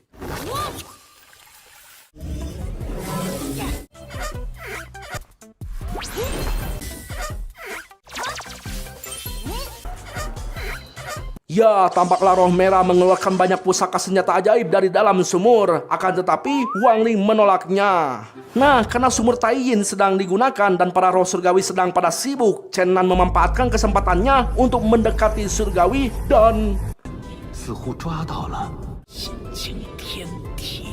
Ya, tampaklah RH kaget karena sebungkus mie kremes ternyata bisa ditukarkan dengan banyak barang-barang berharga dari surgawi. Bahkan jika senjata ajaib diedarkan di dunia, maka para kultivator akan mampu berjuang untuk hidup mereka di dunia. Dan hal itu hanya ditukar dengan mie kremes kebanggaan Wang Ling. RH penasaran dengan Wang Ling yang sangat menyukai mie kremes. Lantas, Roh Merah menceritakan saat Wang Ling berumur 3 tahun, di mana saat itu Wang Ling coret-coret dengan kekuatan ajaibnya hingga memanggil Roh Merah. Roh Merah yang muncul dalam segel Yin dan Yang tidak kuat menahan kekuatan roh dalam sebuah foto hasil karya gambaran Wang Ling. Kemudian Roh Merah meminta Wang Ling untuk menukar gambar tersebut dengan mie kremes yang dibawa Roh Merah. Roh Merah berusaha menipu Wang Ling dan Wang Ling iya saja. Lalu Roh Merah menawarkan Wang Ling untuk menjadi pengguna daftar putih surgawi. Roh Merah yakin dengan kultivasi Wang Ling, jika Wang Ling melawan kehendak surgawi maka tidak akan menemui dirinya. Wang Ling yang setuju dengan pertukaran tersebut langsung memakan mie kremes pertamanya saat berumur 3 tahun. Dan semenjak itu Wang Ling jadi jatuh cinta pada mie kremes. Tiba-tiba Wang Ling melihat sebuah magicom penyegel iblis yang diinginkannya. Lantas Wang Ling dan RH membawa pulang magicom tersebut. 你这什么魔头吧？ Di sisi lain, Chen Nan yang telah menggapai surgawi menghirup bola cahaya surgawi yang didapatkannya. 这就是。 Malam pun tiba, tampaklah si rambut merah bersiap untuk menyerang SMA 60 dengan pedang dewa berapi-api. Di sisi lain, senior Lao Huang menemukan markas sekte gajah sendirian. Akan tetapi, semua anggota sekte gajah sedang tidak berada di markasnya. Lantas Lao menggambar sebuah sayap pada tembok dengan kuas saktinya, sehingga gambar tersebut menjadi sayap nyata hingga Lao dapat terbang ke tempat pertemuan sekte gajah. Kemudian Lao memperingatkan orang yang mengobrol dengannya untuk berhati-hati pada si rambut merah Jujen, pemilik pedang dewa berapi-api. Kemudian Lao mengirimkan titik koordinat markas sekte gajah pada temannya. Esok hari pagi pun tiba, tampaklah Surong dan yang lainnya memperbincangkan acara bazar mereka yang mendapatkan dukungan dari pemimpin sekte. Di mana pemimpin sekte adalah pendukung andalan yang lulus dari sekte bintang 7. Kemudian Gu Hao memberitahukan hadiah spesial yang akan diberikan guru Pang Seng. Hadiah tersebut adalah sebuah harapan untuk berada dalam kekuasaan sekolah. Kemudian Chen Yao mengeluarkan barang yang akan dijual saat bazar, yaitu 可还有一件重磅法宝。 Ya, sontak saja Gu Hao kaget karena Chen Yao mengeluarkan pedang milik ayahnya. Akan tetapi Chen Yao ternyata sudah mendapatkan izin dari ayahnya untuk menjual pedang tersebut. Halah si Chen Yao mah suka bohong bang. Ya dasar anak durhaka. Aku kutuk mau jadi botak. Bang kenapa harus botak bang? Lanjut. Ya, Chen Yao memberitahukan bahwa setiap tahun keluarga Chen Yao selalu membuat pedang baru dan pedang yang dibawa sekarang adalah pedang yang dibuat tahun 1092. Ayah Chen Yao menyumbangkan pedang bernomor 4382 karena mendengar Chen Yao mengadakan bazar di SMA 60. Ya, meskipun pedang tua namun bisa berguna untuk mengiris bawang dan cabai. Nah, karena hidup kekurangan, Lin Si hanya mempunyai barang-barang yang sudah tua. Lin Si akan menjual patung tanah liat buatannya sendiri. Tampaklah Surong menyukai patung yang dibuat Lin Si, bahkan Surong memuji tangan Lin Si yang sangat terampil. Kemudian Lin Si mengeluarkan patung hadiah untuk semua temannya, yang semua patungnya itu mirip dengan wajah semua teman-temannya. Gu Hao memuji kehebatan Lin Si yang setingkat dengan seorang master patung, dan hal itu membuat Lin Si sangat senang. Lantas Surong menanyakan barang yang dibawa Wang Ling, namun Wang Ling terdiam seperti tidak mendengarkan pertanyaan Surong. Lalu Lin Si dan Surong membayangkan apa yang dibawa Wang Ling untuk acara bazarnya. Mereka membayangkan Wang Ling membawa boneka mie kremes yang bisa mengeluarkan api hingga menghancurkan dunia dan tetangga. Tak lama kemudian, Wang Ling mengeluarkan magicom yang akan dijual dalam bazar. Sontak saja mereka kaget.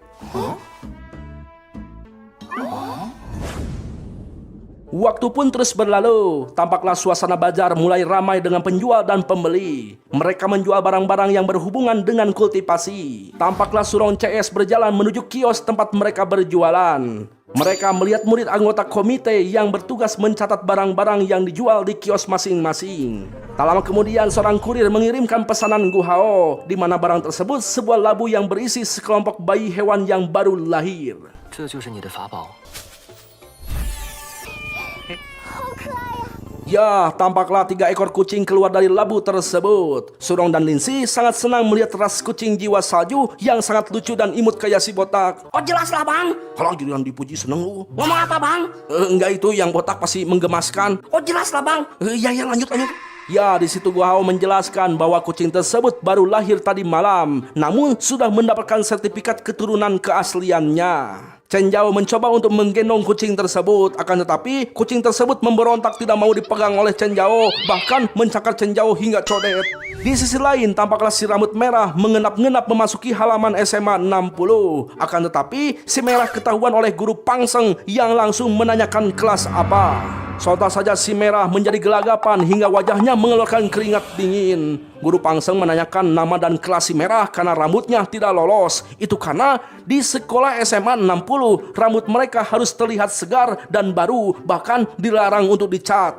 Sontak saja si merah membungkukkan badannya di depan guru Pangseng, padahal si merah sudah berada di ranah Sanxian, di atas ranah pil emas milik guru Pangseng. Kemudian guru Pangseng memaafkan si merah karena mengakui kesalahannya. Akan tetapi guru Pangseng meminta si merah untuk mengecat kembali rambutnya menjadi normal. Ya, si merah heran, ternyata pengaruh tekanan seorang guru pembimbing masih terasa dan membuatnya tegang, apalagi ketika teringat razia rambut sewaktu SMA.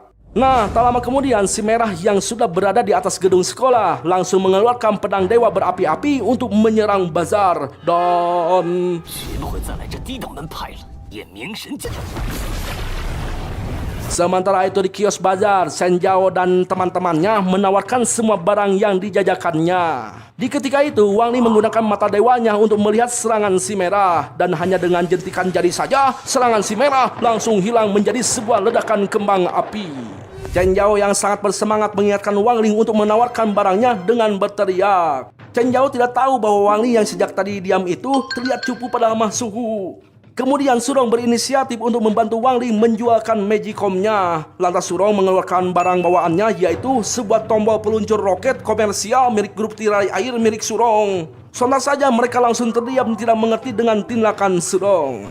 Tak jauh dari tempat bazar, si merah heran dengan serangan pedang berapi-apinya yang tidak mempan menyerang bazar. Padahal menurut si merah, kultivator tingkat bawah tidak akan mampu mendeteksi serangan tersebut. Lantas si merah kembali menyerang dengan pedang berapi-api, namun lagi-lagi dapat dibuyarkan, dan hal itu membuat si merah langsung marah dan...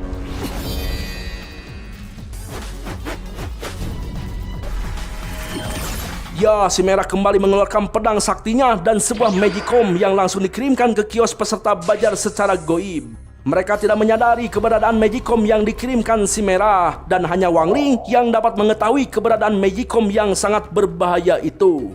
Tampaklah si merah membayangkan salah seorang yang memegang Magicom hingga menimbulkan ledakan yang sangat dahsyat yang sanggup menghancurkan bangunan sekolah dalam sekejap. Lalu tiba-tiba dalam sekejap Wang Li membawa Magicom tersebut ke tempat Capsek dengan tanpa menyentuh. Capsek yang sudah menunggu dan mempersiapkan tempat tanpa CCTV membuat Wang Li leluasa untuk melakukan tindakannya dan...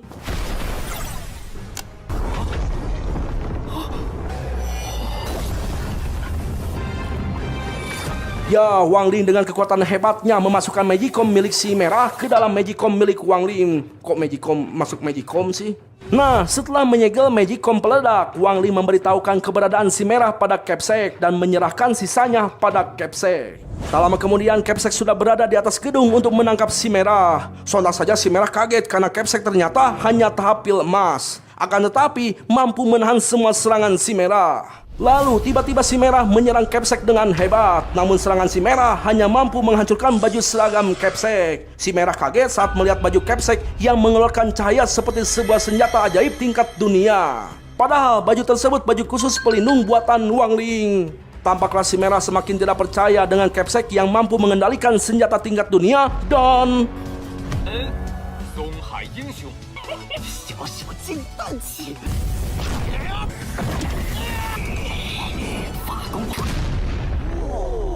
Ya, si merah menyerang Capsek dengan jurus pamungkasnya hingga menghasilkan sebuah ledakan dahsyat di atas gedung. Hal itu membuat para peserta belajar heran dengan ledakan di atas gedung. Akan tetapi mereka tidak sedikit pun mengkhawatirkan ledakan tersebut. Yang ada, mereka malah mentertawakan penjahat yang tertangkap sama seperti saat menyerang musim lalu. Tak jauh dari tempat mereka, Surong menawar Magicom milik Wang Ling. Namun Wang Ling malah memberikan Magicom tersebut pada Surong. Waktu pun terus berlalu. Tampaklah pemimpin sekte mengumumkan hasil penjualan bazar mereka. Pimpinan telah mengalokasikan hasil bazar tersebut untuk membantu pembangunan sekte terpencil. Dan yang mendapatkan penghargaan khusus dari guru Pangseng adalah Wang Ling. Ternyata Magicom Wang Ling yang dibeli Surong untuk dijadikan bahan bakar peluncuran roket keluarganya dengan harga tinggi. Kemudian pimpinan meminta Wang Ling untuk memilih hadiah yang akan diberikan padanya. Dan di antaranya hadiah tersebut ada beasiswa, sertifikat, dan seperangkat alat dewa. Mau kolor sakti, sarung anti pinjol, janda kemang pun ada. Akan tetapi, sungguh di luar dugaan, Wang Ling malah menginginkan hadiah sebungkus mie kremes saja. No debat titik. 请问你想实现什么愿望呢？一包干脆面。 Waktu pun terus berlalu. Di malam Jumat Kliwon, tampaklah si kumis berjalan di pasar malam sambil membawa kurungan roh Jiban yang ditemukan si kumis di laut kota Songhai. Si kumis berniat memulihkan tubuh Jiban untuk membalaskan dendam teman mereka yang sudah koin. Tak lama berselang mereka menemukan tempat yang ditunjukkan gurunya, di mana gurunya berpesan untuk mendatangi tempat tersebut di saat mereka sedang kritis. Lantas si kumis mengetuk pintu dengan kode ketukan rahasia. Tak lama kemudian muncul orang tua yang memberikan kanyut kunang sutra pada si kumis. Si kumis yang membuka kanyut kunang terkaget karena benda legendaris yang dicarinya untuk balas dendam kini sudah berada dalam genggamannya. Tak lama kemudian Wang Ling mengetuk pintu si kakek. Sontak saja si kakek kedok terkaget dan dengan gemetaran si kakek memberikan mie kremes pesanan Wang Ling. Di sisi lain tampaklah Capsek melaporkan hasil penangkapannya yang dibantu Master Huang kepada Bapak Menteri. Akan tetapi Menteri tetap memuji Capsek dengan hasil tangkapannya. Lantas Capsek memberikan informasi perihal sekte gajah depan yang telah menguasai kunci alam rahasia Nuwa. Kemudian Capsek memperlihatkan pasir yang dapat berubah menjadi patung pemberian dari pedang suci. Dewa pedang Chenan, pemimpin sekte gajah, kini memiliki kultivasi yang sangat mendalam. Akan tetapi dia berasal dari guru yang sama dengan pendekar suci. Dan wajar saja jika mereka memiliki latar belakang yang sama. Pak Menteri menjelaskan bahwa patung terakota adalah patung setengah jadi yang dibuat penyihir boneka kuno. Dan jika diaktifkan, patung tersebut akan menjadi senjata tempur. Kemudian Menteri memerintahkan Capsek secara langsung untuk menghancurkan rencana jahat mereka.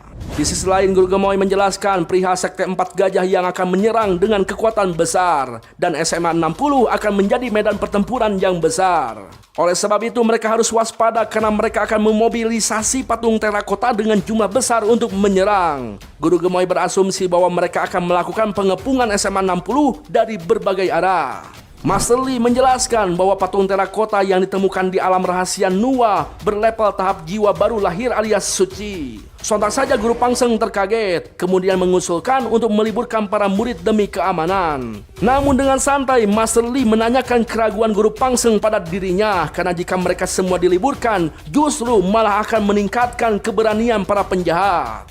Lantas Master Lee menegaskan jika dirinya tidak dapat melindungi anak-anak SMA 60, maka dirinya tidak pantas menjadi seorang master pedang lagi. Don.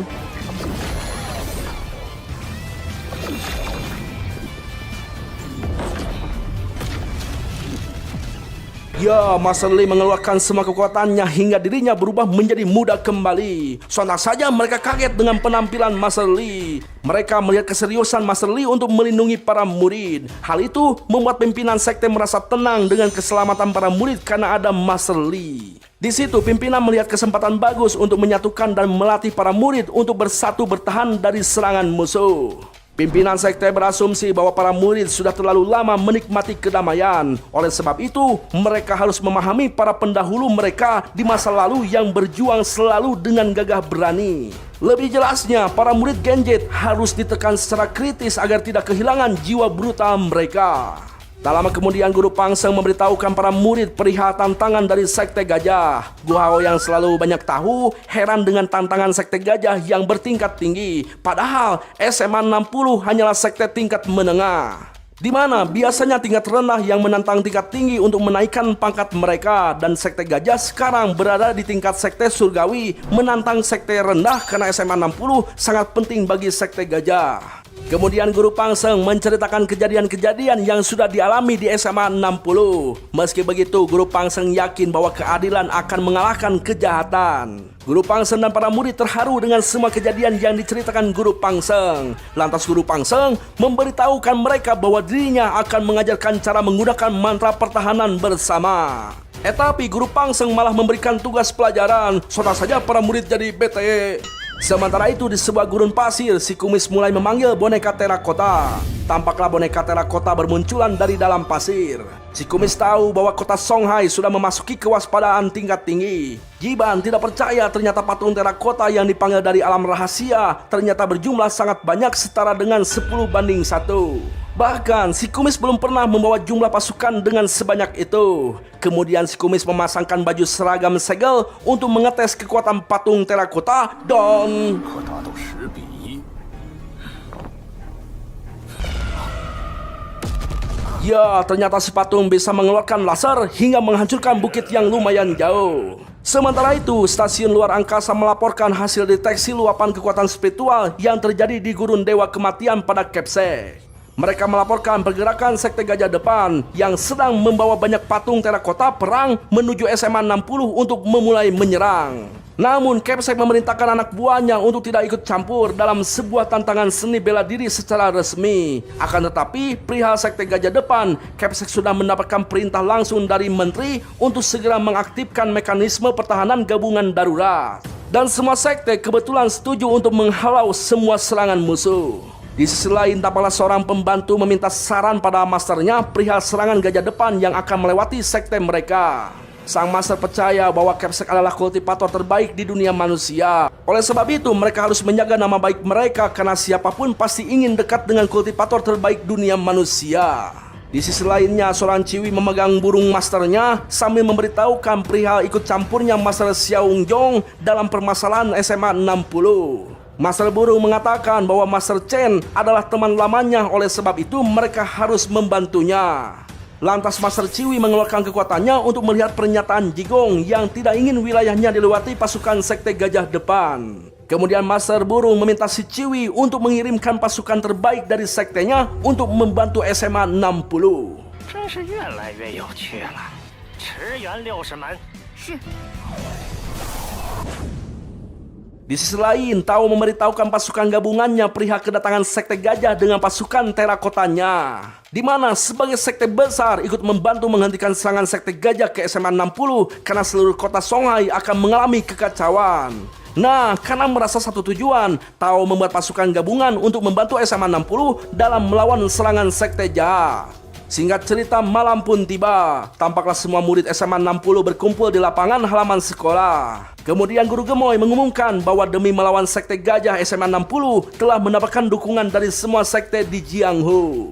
Namun perang seperti itu Guru Gemoy belum pernah mengalaminya, tapi Guru Gemoy yakin bahwa semua murid sudah mendapatkan cara menggunakan pertahanan gabungan. Lantas Guru Gemoy, pimpinan dan Guru Pangseng memulai jurus pertahanan gabungan dan 仙道无极，自然，仙道无极。 Ya, tampaknya semua murid mengeluarkan jurus gabungan dengan auranya masing-masing. Sedangkan Wang Ling mengeluarkan jurus tembus pandang untuk pindah ke atas patung Kepsek, menunggu pasukan sekte gajah di luar formasi. Lalu tiba-tiba pasukan terakota langsung menyerang formasi gabungan SMA 60 dengan serentak dan kuat, sehingga beberapa murid langsung terpental ke belakang termasuk Surong. Lalu Linsi dan Surong terkaget ketika melihat ada jurik di rumput sana, yang ternyata itu adalah RH dan teman-temannya. RH muncul bersama 3 ekor teman iblis untuk membantu mempertahankan jurus formasi SMA 60. 该轮到我了，小杨。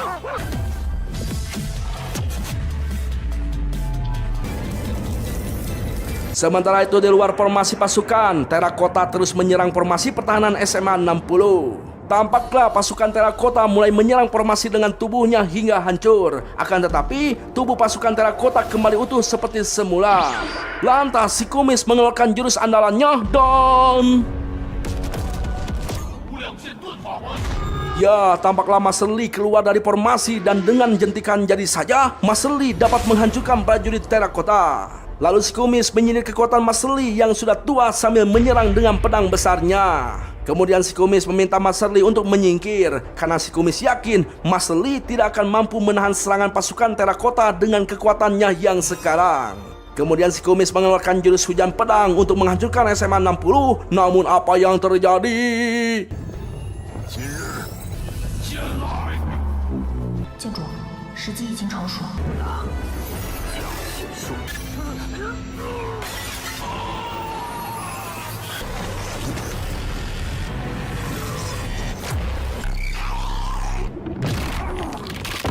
Ya, dengan kekuatan yang super dahsyat, Wang Ling menghancurkan seluruh patung terakota dengan mudah. Bahkan, si kumis tidak kuat menahan efek kekuatan Wang Ling yang sangat edan, hingga muntah darah dan terjatuh tepat di hadapan Master Li dengan gaya sung seperti belesek. Tak lama kemudian, Guru Gemoy menghampiri Master Li sambil memuji kekuatan hebatnya. Namun Master Li terdiam dan dalam hatinya mengatakan bahwa dirinya hanya dijadikan sebagai peran pengganti saja. 会是剑圣前辈，竟以一己之力。 计算之内吗？ Di sisi lain, tampaklah anggota tim Bintang 7 sudah menyegel dan menjaga goa sekte Gajah Depan. Tampaklah seekor tongeret memasuki goa dengan melewati segel yang dibuat tim Bintang 7. Kemudian si Ciwi melaporkan penyegelan luar dan dalam goa, di mana selain tim Bintang 7, mereka tidak boleh memasuki goa. Si Ciwi meminta Capsek untuk istirahat karena 4 anggota Gajah Depan sudah berhasil ditangkap oleh tim Bintang 7. Akan tetapi Capsek tidak mau istirahat karena menurut Capsek masalah Gajah Depan belum selesai. Si Ciwi berasumsi bahwa dengan bantuan labu ajaib dari Dewa Petir, maka penjagaan goa besar sudah berhasil diselesaikan. Lalu tiba-tiba... 手部呼叫一组，手部呼叫一组。 Ya, muncullah sebuah ledakan dahsyat terjadi di mulut goa, hingga komunikasi Capsek dan si Ciwi terputus, bahkan alat komunikasi mereka retak. Tak lama kemudian muncullah seorang laki-laki berambut panjang dari dalam altar Gajah Depan.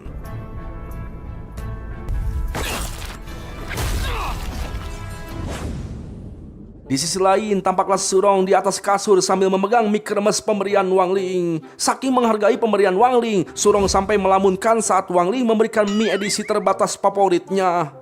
Sementara itu, di sebuah bank, seorang nasabah ingin menarik batu jiwanya. Akan tetapi, karena peperangan alam iblis, batu jiwa nasabah telah disublimasikan. Sontak saja si nasabah langsung hancur sehancur-hancurnya. Di sisi lain, tampaklah seorang manajer bank langsung menyambut Surong yang akan mengurusi asuransi. Lantas manajer memperkenalkan berangkas terbaru dari bank tersebut, di mana sistem berangkas memakai 2 kunci untuk menjaga keamanan. Si manajer mengajak Surong untuk memasuki ruang berangkas yang memakai kunci teleportasi, dan kunci kode teleportasinya hanya diketahui oleh para karyawan saja. Kemudian manajer memperlihatkan tungku alkimia eksklusif milik keluarga Sun Yiyuan, di mana semua harta berharga keluarga Sun disimpan ke dalamnya. Dan barang yang terakhir kali disimpan adalah artefak suci yang diperoleh dari alam rahasia, yaitu kitab asli 80 angin. Hal itu disebabkan karena keluarga Sun mempunyai kebiasaan mencari harta karun dari kultivator pengembara alam rahasia. Kemudian Surong membawa barang yang akan disimpan alam berangkas. Dan... Ya, tampaklah cahaya kuning menyilaukan keluar dari kotak penyimpanan hingga membuat si manajer mengakui tingkat kehebatannya. Akan tetapi si manajer terheran saat melihat barang yang sebenarnya akan disimpan oleh Surong, di mana barang tersebut hanyalah mik remes edisi terbatas pemberian Wang Ling. Tiba-tiba si kakek Sun datang mencari Surong dengan tergesa-gesa. Kemudian kakek Sun meminta si manajer untuk menyimpan Surong dalam tungku alkimia selama 3 hari. Sontak saja mereka semua kaget karena si kakek tidak ingin ada seorang pun yang mendekati tungku tersebut. Tak lama berselang, sebuah berita televisi menyiarkan langsung pengumuman kakek Sun yang secara resmi mengurung Surong di dalam tungku alkimia. Hal itu berkaitan dengan anggota kelima sekte Gajah Depan, yaitu Huang Long.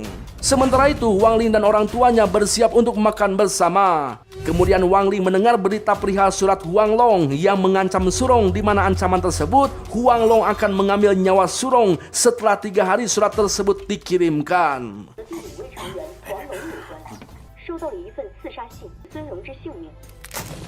Ya, dalam sekejap sumpit di tangan Wang Ling hancur menjadi debu saat mendengar Huang Long ingin membunuh Surong.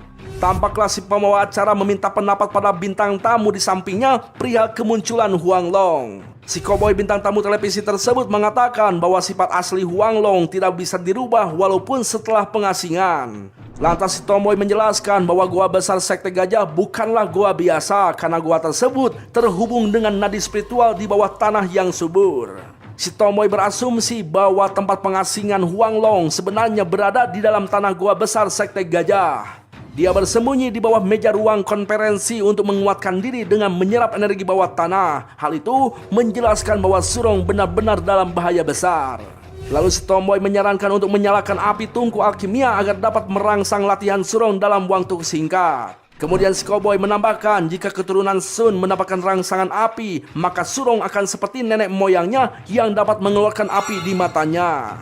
Sementara itu di rumah Surong, kakek Sun menerima kedatangan teman-teman Surong yang tidak takut dengan bahaya Huanglong. Chen Yao merasa heran dengan kakek Sun yang mengurung Surong dalam tungku. Akan tetapi, Gu Hao menjelaskan bahwa Huanglong bukanlah pencuri biasa. Huanglong adalah pencuri terlatih di bawah rembulan, di mana selama itu senjata ajaib yang ingin dia curi, maka barang itu akan dicurinya tepat waktu saat perjanjian. Tampaklah Wang Ling memberikan kode pada Lin Si untuk meminta kakek Sun untuk bertemu Surong. Namun si kakek tidak mengizinkannya. Hal itu karena Huanglong dapat merubah dirinya menjadi 72 orang yang berbeda. Oleh sebab itu kakek Sun mengisolasi Surong sendirian. Akan tetapi mereka dapat melihat Surong melalui CCTV. Tak lama kemudian Surong muncul di dalam TV menyapa semua teman-temannya. Surong mengatakan bahwa dirinya saat ini masih di dalam tungku. Namun tungku tersebut sudah didesain khusus sesuai dengan kamar asli Surong.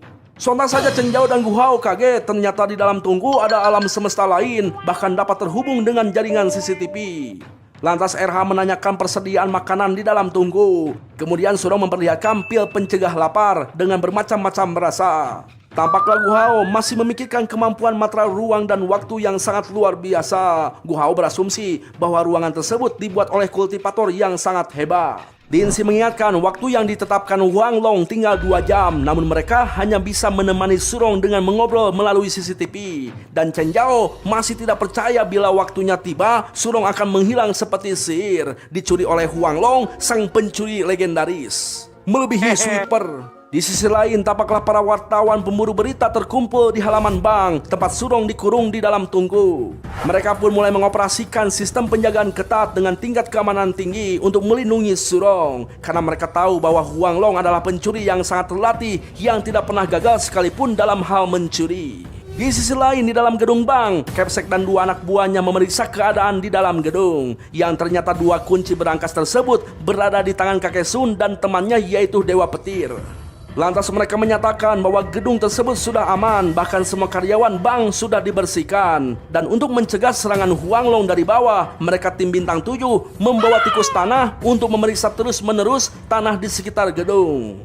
Di sisi lain, Wang Ling sengaja mengajak RH untuk jalan-jalan di sekitar rumah Surong. RH tahu bahwa Wang Ling sudah memprediksinya sejak awal. Kemudian RH mencium bau kamar Surong yang wangi. Ketika diajak masuk, Wang Ling tidak mau karena itu hal yang tidak sopan. Namun RH tetap memaksa dengan menghancurkan pintu kamar Surong. Sambil berjalan masuk, Wang Ling membetulkan pintu kamar Surong dalam sekejap. Tiba-tiba Wang Ling melihat foto mereka berdua di atas meja Surong.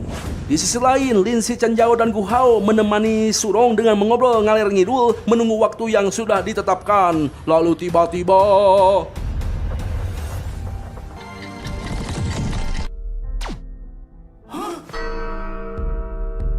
ya, mereka langsung kaget karena tepat jam 12 malam CCTV dan lampu bank langsung mati total. Tampaklah tubuh Surong terperangkap dalam genggaman Huanglong. Huanglong berasumsi bahwa setelah menyelidiki semuanya, ternyata penyebab kematian 4 anggota Sekte Gajah adalah Surong.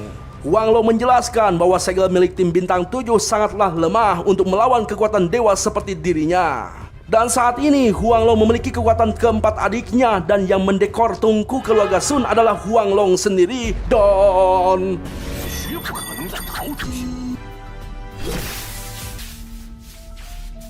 ya, Huanglong mengeluarkan jurus pembatas ruang jiwa dan di ruangan spiritualnya, Huanglong menyatakan bahwa dirinya adalah dewa jiwa. Tiba-tiba Wang Ling menenangkan Surong. Wang Ling mengatakan bahwa struktur ruangan Huanglong terlalu lemah. Jika Wang Ling masuk dengan paksa, maka ruangan tersebut akan hancur. Kemudian Wang Ling meminta Surong untuk memakan mie kremes pemberian Wang Ling. Tampaklah Huanglong menyindir Surong yang sempat-sempatnya gitunya makan di saat akan menemui ajal. Lalu tiba-tiba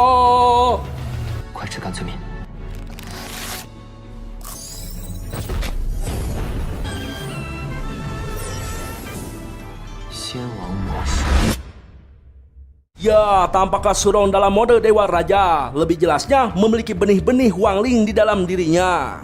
Surong mengeluarkan energi spiritual besar dan meluap-luap. Bahkan saking besarnya cahaya energi tersebut tembus ke langit. Jingke menjelaskan bahwa setelah Surong memakan mie kremes, Huangling membagi sedikit kekuatan dengan Surong. Namun, kekuatan tersebut hanya sedikit banget, yaitu hanya 1/1 juta dari kekuatan Huangling. Sontak saja Surong kaget karena dapat dibayangkan betapa edannya kekuatan Huangling yang sebenarnya. Lalu tiba-tiba...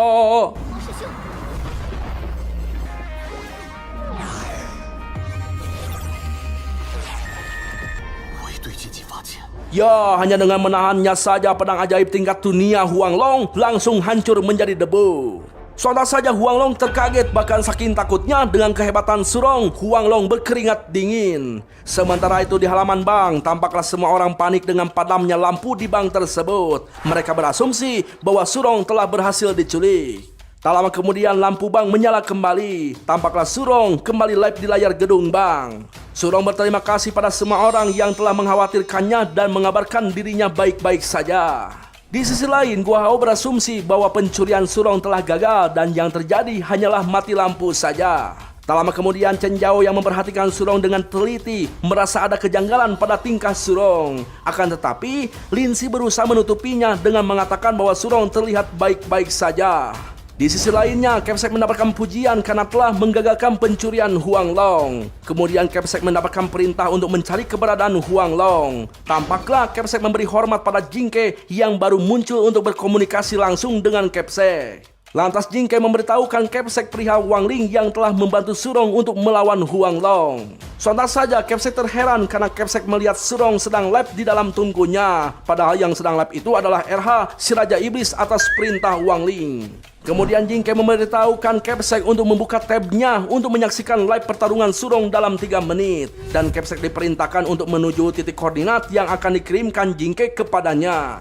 Sementara itu RH yang berubah wujud menjadi Surong berusaha untuk live di samping Huangling. Akan tetapi RH mengeluhkan jurus transformasinya yang belum sempurna hingga tidak bisa bertahan lama. Kemudian Huangling melilitkan kabel data pada jarinya dan menghubungkannya pada buntut si RH sehingga dia bisa mentransfer energi spiritualnya. Tampaklah tubuh Surong alias RH dipenuhi dengan aura spiritual yang melimpah dan RH halus melanjutkan live-nya hingga Huanglong mati menemui adik-adiknya. Tampaklah Huanglong terus berbicara dalam hatinya karena dia tidak percaya dengan kekuatan Surong. Karena kultivator tingkat tinggi hanyalah mengendalikan kekuatan jiwa besar sebagai sumber kekuatannya. Bahkan Huanglong heran melihat Surong seorang tingkat dasar mampu menguasai jurus tingkat tinggi dan...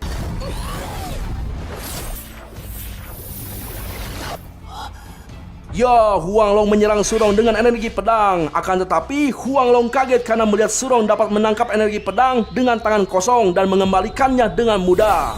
Huanglong berasumsi bahwa ada teknologi baru yang dapat ditambahkan pada mie kremes hingga membuat Surong memiliki kekuatan besar dalam waktu singkat. Lantas Huanglong mengeluarkan jurus tingkat dewanya, lalu Surong mengeluarkan kekuatannya bertekad untuk mewakili kultivator kebenaran untuk menghapuskan jalan sesat. Lalu tiba-tiba...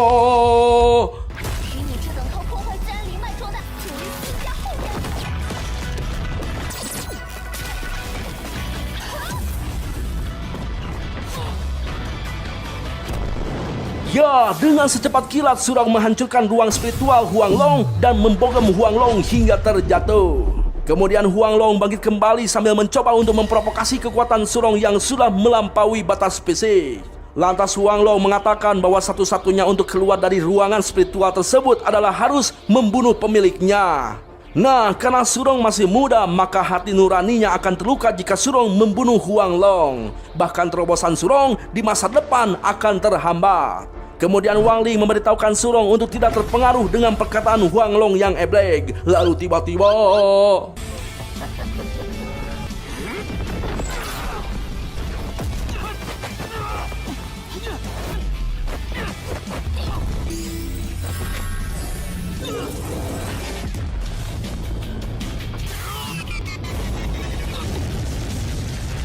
Ya, mereka bertarung dengan hebat saling mengeluarkan jurus-jurus andalannya masing-masing. Namun Surong dapat menyudutkan Huanglong. Kemudian Huanglong mengeluarkan jurus pamungkasnya dengan dahsyat dan...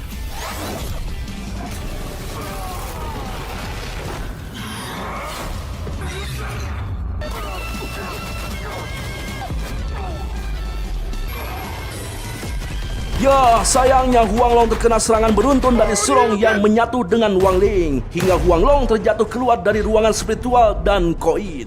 Di sisi lain, Master Li sedang mendeteksi resonansi kekuatan khusus yang selalu dikeluarkan Master Pedang. Master Li yang belum menemukan pendekar pedang untuk menjadi pewaris jubahnya, kini telah menemukan jejak keberadaan si ahli pedang. Master Li mendeteksi keberadaan aura pedang Huang Long yang sudah mencapai tingkat dewa sejati. Master Li tahu bahwa Huang Long adalah murid kesayangan ketua sekte. Akan tetapi, Huang Long telah mengorbankan lingkungan hingga Huang Long tidak bertahan lama mencapai tingkat dewa sejati.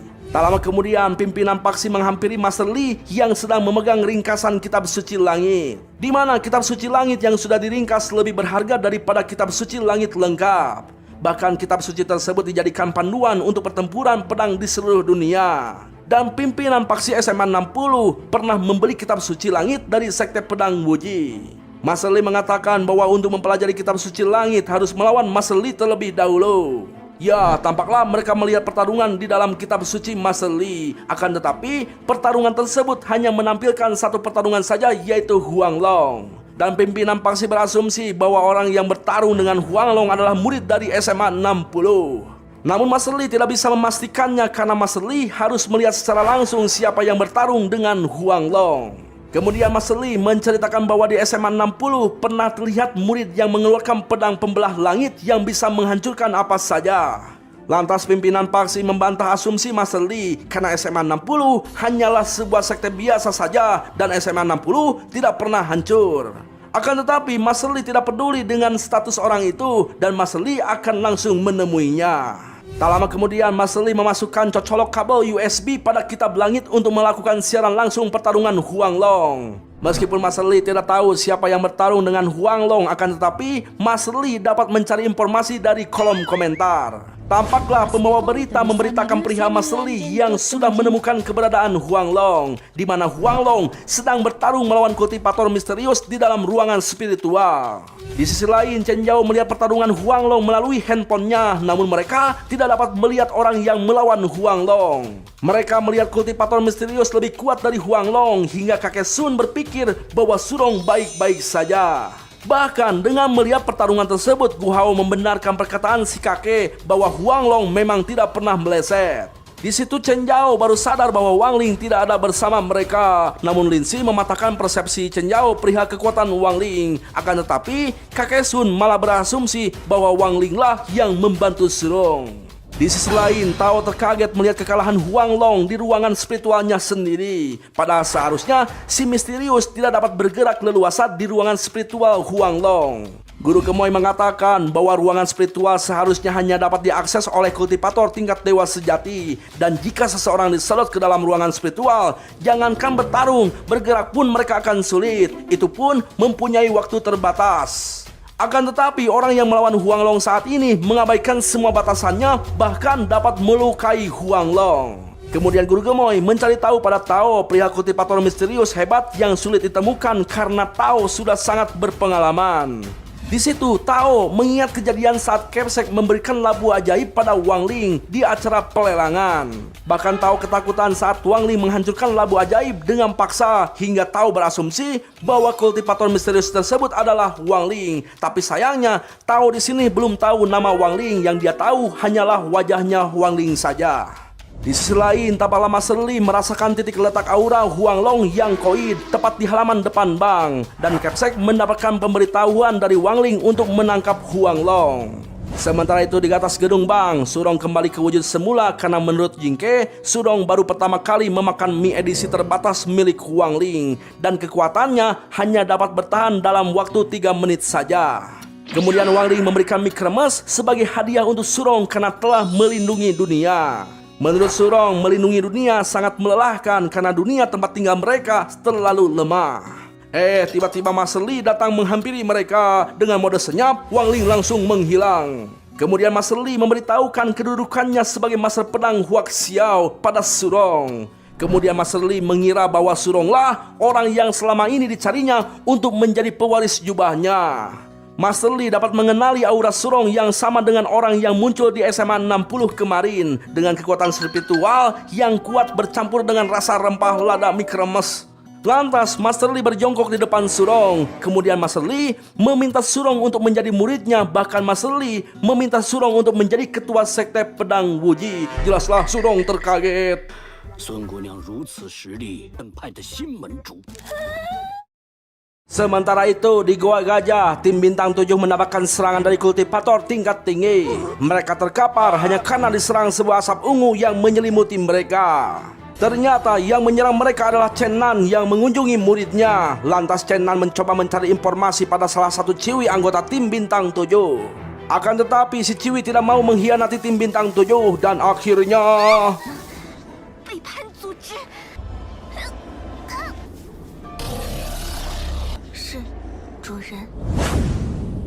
Di sisi lain, tampaklah Gu Hao membantingkan teman latihannya alias si Agus hingga mengeluarkan telur di kepalanya dalam sesi latihan fisik. Kemudian giliran Wang Ling dan Chen Zhao untuk maju berlatih fisik. Akan tetapi Chen Zhao malah melihat Lin Si yang berlatih tanding dengan RH, padahal seharusnya Lin Si berlatih dengan Surong. Lalu tiba-tiba RH dibantingkan oleh Lin Si hingga nangkarak. Namun kemudian RH menyerang Lin Si dari belakang. Itu karena yang dibanting Lin Si adalah tubuh palsu RH. Sontak saja Pak Guru menggotok Chen Zhao karena Chen Zhao tidak fokus dalam latihan alias banyak bacot. Dan di saat Chen Zhao dengan serius akan membantingkan Wang Ling, Chen Zhao tidak dapat mengangkat tubuh Wang Ling sedikit pun. Lantas Wang Ling loncat agar Chen Zhao dapat membantingkannya. Kemudian Gu Hao memberitahukan semua temannya perihal undangan Capsek untuk berkunjung ke teater imersi terbaru. Teater tersebut akan menampilkan cerita yang diadaptasi pertarungan besar kultivator tinggi kuno, di mana cerita tersebut adalah kisah pertempuran antara Dewa Pedang Pandui. Di sisi lainnya, tampaklah Master Li mendapatkan pelayanan istimewa yaitu jamuan buah persik dari kakek Sun. Akan tetapi tujuan Master Li ke rumah kakek Sun adalah untuk meminta Surong menjadi ketua sekte pedang Wuji. Hal itu karena Master Li berasumsi bahwa Surong telah mengalahkan Huang Long dalam pertarungan di ruang spiritual Huang Long. Namun Surong mencoba untuk memberitahukan bahwa dirinya hanya berlevel tingkat rendah yang tidak mungkin mengalahkan tingkat dewa. Sontak saja kakek Sun tertawa terbahak-bahak. Saking enaknya tertawa kakek Sun hampir saja terjatuh. Ya, kakek Sun tahu bahwa Chen Nan, murid Master Li, sangat ingin menduduki posisi sebagai ketua pedang Wuji. Oleh sebab itu kakek Sun berpikiran bahwa Master Li ingin menjerumuskan Surong dan kakek Sun tidak mau Surong dalam bahaya. Akan tetapi Master Li tetap ingin Surong menjadi ketua sekte dan Master Li akan membuktikan bahwa Surong sangat berbakat. Malam pun tiba, tampaklah Surong mengantarkan Master Li untuk pulang. Kemudian Surong memberikan sebuah tiket teater imersif pada Master Li. Karena Surong yang memberikan undangan, maka Master Li berjanji akan datang ke teater tersebut. Tampaklah Surong dan Capsek melapor pada Wang Ling perihal tiket teater imersif yang diterima oleh Master Li. Di sisi lain, orang tua Wang Ling berpamitan pada RH dan Wang Ling untuk memeriksa kesehatan Ibu Esi. Di situ Wang Ling ingin menggunakan kekuatan matanya untuk memeriksa kesehatan mereka. Akan tetapi Bu Esi melarang Wang Ling untuk memakai kekuatannya. Tak lama kemudian Wang Ling membuat sebuah segel dengan memakai kacamata pelindung. Namun kaca pelindung tersebut bukan untuk melindungi matanya, melainkan untuk melindungi dunia. Lantas Wang Ling memangku RH karena ingin memberikan sebuah hadiah pada RH. Tampaklah dunia baru yang dibuat Wang Ling khusus dibuat untuk RH. Karena dunia iblis yang sebelumnya Wang Ling hanya memilih dengan acak. Di sisi lain, tampaklah Capsek dan Surong CS bersiap untuk menonton teater imersif. Chen Zhao yang ingin menunggu Wang Ling, ternyata Wang Ling sudah masuk duluan. Dan tiket masuk mereka adalah hadiah undian mie kremes milik Wang Ling. 这场票是专场，我们是唯一的观众。咱们60门的吉祥物。 林师妹真是好眼力。 Ya, tampaklah Chen Zhao dan Gu Hao sangat senang karena mereka akan memasuki ruangan hampa yang dibuat oleh kultivator hebat. Sementara itu, Wang Ling sudah berada di dalam dunia lain bersama dengan RH dan Jingke. RH teringat saat Wang Ling akan memberikan dunia baru pada RH, hingga RH menangis terharu dengan kebaikan Wang Ling. Namun, dunia tersebut hanyalah sebuah dunia layaknya sebuah game, di mana Wang Ling dapat mengendalikan semuanya lewat tabnya. Dan segala yang dibuat Wang Ling akan disempurnakan oleh roh surgawi. Bahkan Wang Ling dapat mengendalikan cuaca di dunia tersebut. Tak lama kemudian Jingke diperintahkan untuk menjemput Surong CS dengan naga Shenlong. Tampaklah Gu Hao dan Chen Zhao terpukau dengan dunia yang baru dimasukinya. Bahkan Chen Zhao sangat mengagumi jamur petir yang ada di dalam buku legenda. di mana jamur tersebut hasil dari penyerapan energi spiritual. Lantas mereka kembali memuji pemilik dunia teater yang sangat hebat dan berbakat karena dapat membuat tempat tersebut dengan detail. Tak lama kemudian Wang Ling dan RH datang menaiki Raja Naga Shenlong. Sontak saja Gu Hao dan Chen Zhao kaget. Mereka sangat gembira ketika Wang Ling menawarkan mereka untuk naik. Bahkan Lin Si ditarik oleh naga untuk menaikinya. Sementara itu Wang Ling menyabetkan pedangnya hingga membuka dimensi lain yang memunculkan Shoshin. Tak lama berselang muncul Master Li yang langsung disambut oleh Kepsek. Chen Zhao yang melihat Surong memeluk Wang Ling langsung menangis karena sakit hati. Sakitnya dalam banget.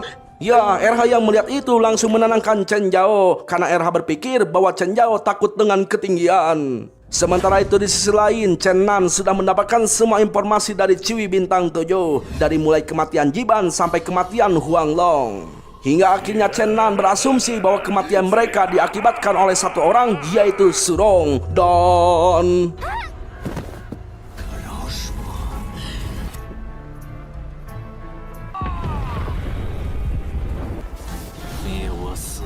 Lantas Chen Nan mengeluarkan jurus pemindaian jiwa alam semesta untuk mencari keberadaan Surong. Ya, dalam sekejap Chen Nan mencium aura Surong yang bercampur dengan bumbu mie kremes. Akan tetapi rumah yang didatangi Chen Nan adalah rumah Wang Ling. Lalu ketika masuk ke dalam rumah, Chen Nan langsung bertemu dengan Master Li. Chen Nan berasumsi bahwa Master Li ingin menghalangi balas dendam Chen Nan pada Surong. Lalu tiba-tiba Chen Nan mengeluarkan aura dengan tekanan yang sangat dahsyat dan kuat hingga Surong terkena efek kekuatan Chen Nan. Lantas Wang Ling meminta Shoshin untuk menunjukkan kekuatannya untuk melindungi mereka. Sementara itu Kepsek merasa beruntung dengan baju pelindung pemberian Wang Ling. Karena seandainya tidak memakai baju itu, Kepsek mungkin tidak akan kuat menahan tekanan Chen Nan. Lantas Master Li mencoba melindungi Kepsek dengan jurus pedangnya, kemudian balik menyerang Chen Nan dengan tekanan kekuatannya. Akan tetapi Master Li merasakan kekuatan jalan surgawi yang tercerahkan dari aura Chen Nan, hingga Master Li tidak kuat menahan tekanan aura Chen Nan. Di kesempatan itu Wang Ling mengeluarkan cahaya dari kepalanya dan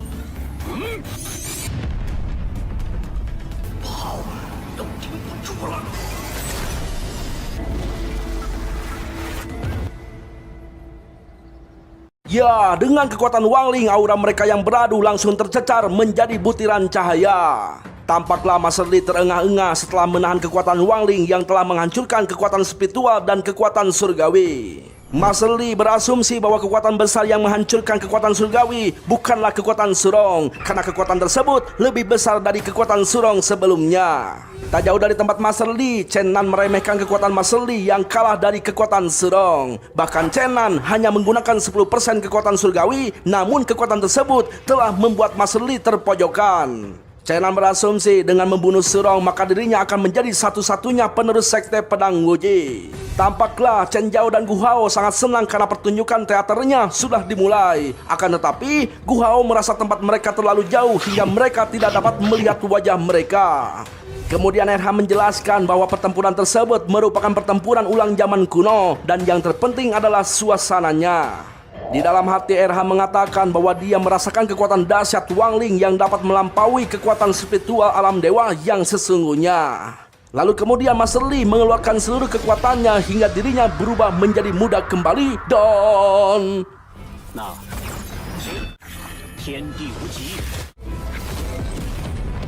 ya, Master Li menyatukan pedang dan kekuatan surgawi hingga menghasilkan kekuatan yang sangat dahsyat hingga 10 kali lipat dari kekuatan sebelumnya. Tampaklah Chen Nan mengeluarkan seluruh kekuatan dewa pedangnya untuk menandingi kekuatan Master Li. Namun aura kekuatan yang dikeluarkan Chen Nan merangsang emosi negatif pada yang lainnya. Seperti yang kita lihat, Chen Zhao dan Gu Hao terkena efek negatif aura Chen Nan hingga mereka meratapi nasib mereka sendiri. Bahkan Chen Zhao memaksa Lin Si untuk menjadi pacarnya karena dia sudah jomblo terlalu lama. Sedangkan Gu Hao memeluk RH hingga RH terkena efek yang sama dan langsung marah-marah karena dunianya akan dihancurkan oleh Chen Nan. Namun hanya dengan satu jentikan jari Wang Ling dapat membersihkan efek negatif dan melindungi mereka dari efek lainnya. Lalu tiba-tiba Chen Nan menyerang Master Li dengan hodam kekuatannya. Namun dengan kekuatan telapak tangan, serangan tersebut dapat dihancurkan oleh Master Li. Kemudian Mas Li menyerap energi alam untuk memanggil khodam kekuatannya. RH yang melihat kekuatan Mas Li terpesona dengan kekuatan pedang pembelah bumi yang sangat dahsyat. Chenan melihat pedang bumi milik Mas Li pemberian tetuanya. Chenan merasa sedih karena ternyata tetuanya masih dapat melindungi Master Chenan. Di situ Chenan teringat kembali dengan masa lalunya yang protes karena telah mewariskan jurus pedang bumi pada Mas Li. Chenan merasa tidak puas dengan keputusan tetuanya karena dirinya pun ikut dalam kompetisi besar aliran sekte dan memenangkannya. Lantas tetua memperlihatkan kompetisi perjalanan alam rahasia antara Mas Li dan Chenan, di mana Chenan yang sudah terengah-engah tidak mau mendapatkan bantuan dari Mas Li, hingga Mas Li membiarkan Chenan untuk menang dengan cara merangkak. Tetua melihat Chenan itu sangat senang dengan kemenangannya padahal Mas Li mengalah pada Chenan. Namun Chenan sendiri merasa dirinya itu telah mengalahkan gurunya Mas Li, hingga persahabatan guru dan murid jadi memudar. Chenan tidak mau mendengarkan semua petua dari gurunya. Hatinya kini sudah diliputi dengan ambisi yang sangat besar. Bahkan Chenan mengeluarkan gambar motif di samping kedua matanya, pertanda iblis sudah merasukinya. Hingga kemudian Chenan mendekati tetua sambil memberitahukan keberadaan jurang maut yang ada di bawah tebing pencerahan. Lantas Chenan mendorong tetua ke bawah tebing maut hingga meninggal. Kembali ke pertarungan saat ini, Chenan menantang Mas Li dengan pedang buminya untuk bertarung dengan pedang langit miliknya. Tampaklah dua kekuatan dahsyat bertabrakan di udara hingga mengeluarkan efek tekanan hebat di sekitar pertarungan.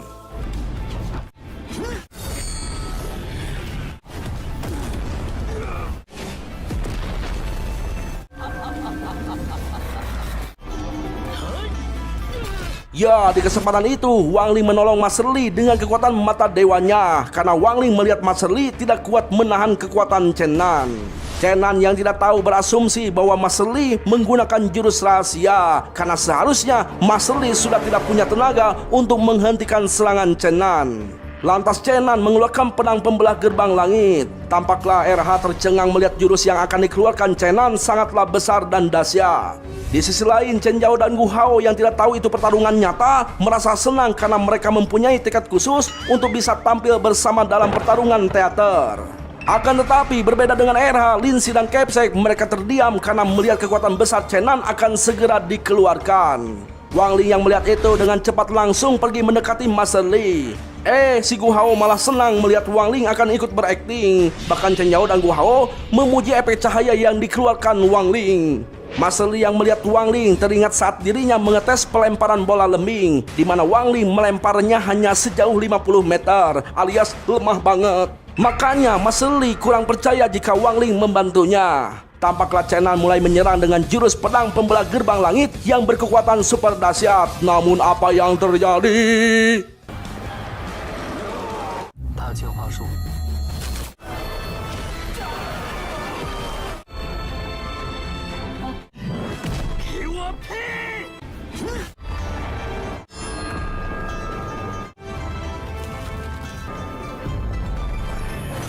Ya, hanya dengan satu jari saja serangan tersebut bisa dihentikan oleh Wang Ling. Bahkan pedang Chenan hancur oleh jari Wang Ling hingga hancur.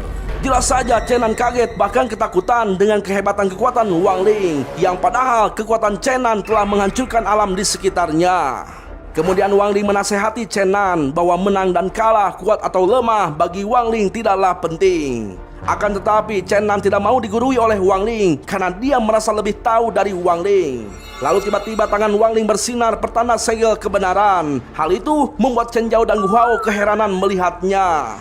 Bahkan RH sampai ketakutan karena segel kebenaran hanya dimiliki oleh seseorang yang berkekuatan spiritual tidak terbatas. Dan yang lebih ditakutkan lagi oleh Chenan, dia itu tidak mau dihukum dengan kekuatan tersebut. Dan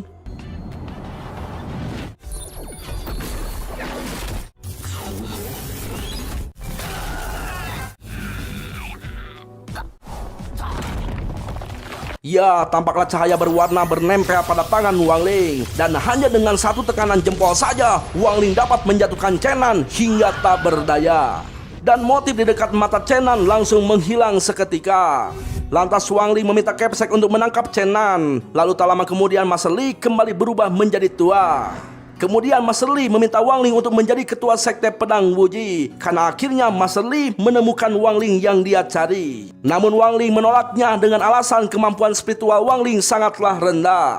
Tiba-tiba rambut Master Li berjatuhan hingga hampir botak.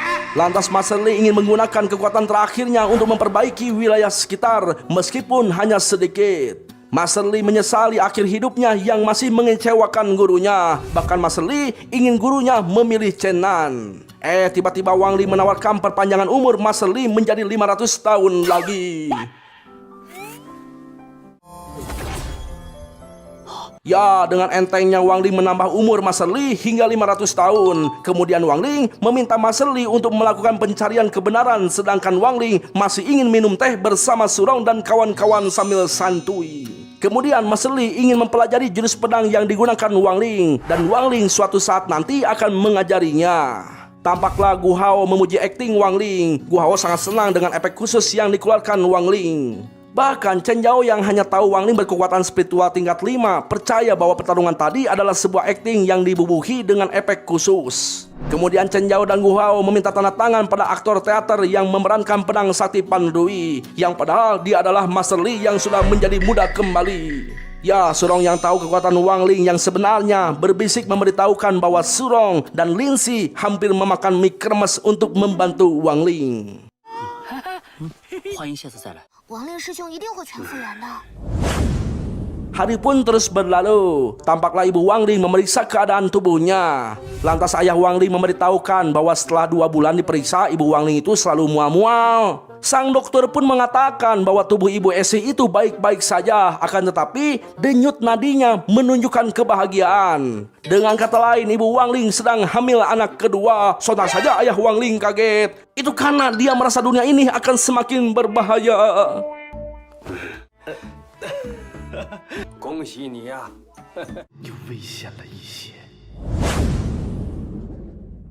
Tamat ending yang sangat membagongkan. Waduh, padahal Wang Ling mau punya adik loh, malah tamat. Kebayang deh, adik Wang Ling itu kalau sama-sama overpower, pasti dunia ini jadi ribet banget, bro. Ya, segitu dulu ya ceritanya ya. Sayangnya belum ada season 5-nya. Mudah-mudahan cepat rilis deh. Tapi tenang, masih banyak anime lain yang akan kita bahas. Ya, pokoknya mah tetap stay di channel ini. Jangan lupa nyalakan loncengnya agar kalian tidak ketinggalan notif video terbarunya. Dan ingat, jangan lupa bahagia, karena bahagia itu sederhana. Kumaha botak.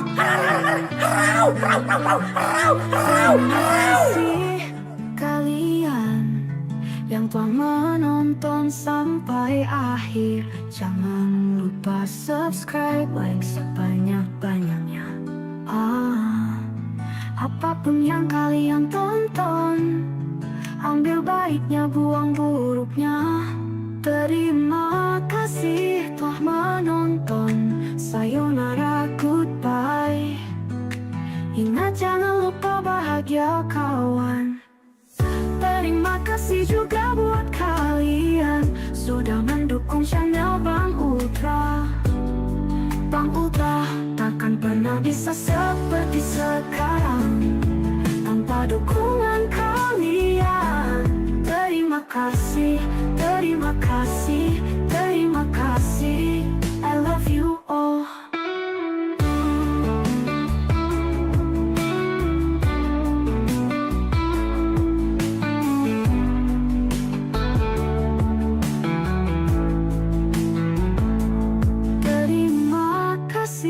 Telah menonton. Sayonara, goodbye. Ingat, jangan lupa bahagia, kawan. Terima kasih juga buat kalian sudah mendukung channel Bang Ultra. Bang Ultra takkan pernah bisa seperti sekarang tanpa dukungan kalian. Terima kasih, terima kasih, terima kasih. I love you all.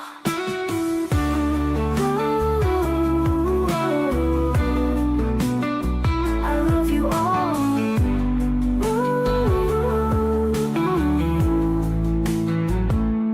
Terima kasih telah menonton. Sayonara, goodbye. Terima kasih. Terima kasih kalian yang yang telah menonton sampai akhir. Jangan lupa subscribe, like sebanyak-banyaknya. Apapun yang kalian tonton, ambil baiknya, buang buruknya. Terima kasih telah menonton. Sayonara, goodbye. Ingat, jangan lupa. Terima kasih telah menonton. Sayonara, goodbye.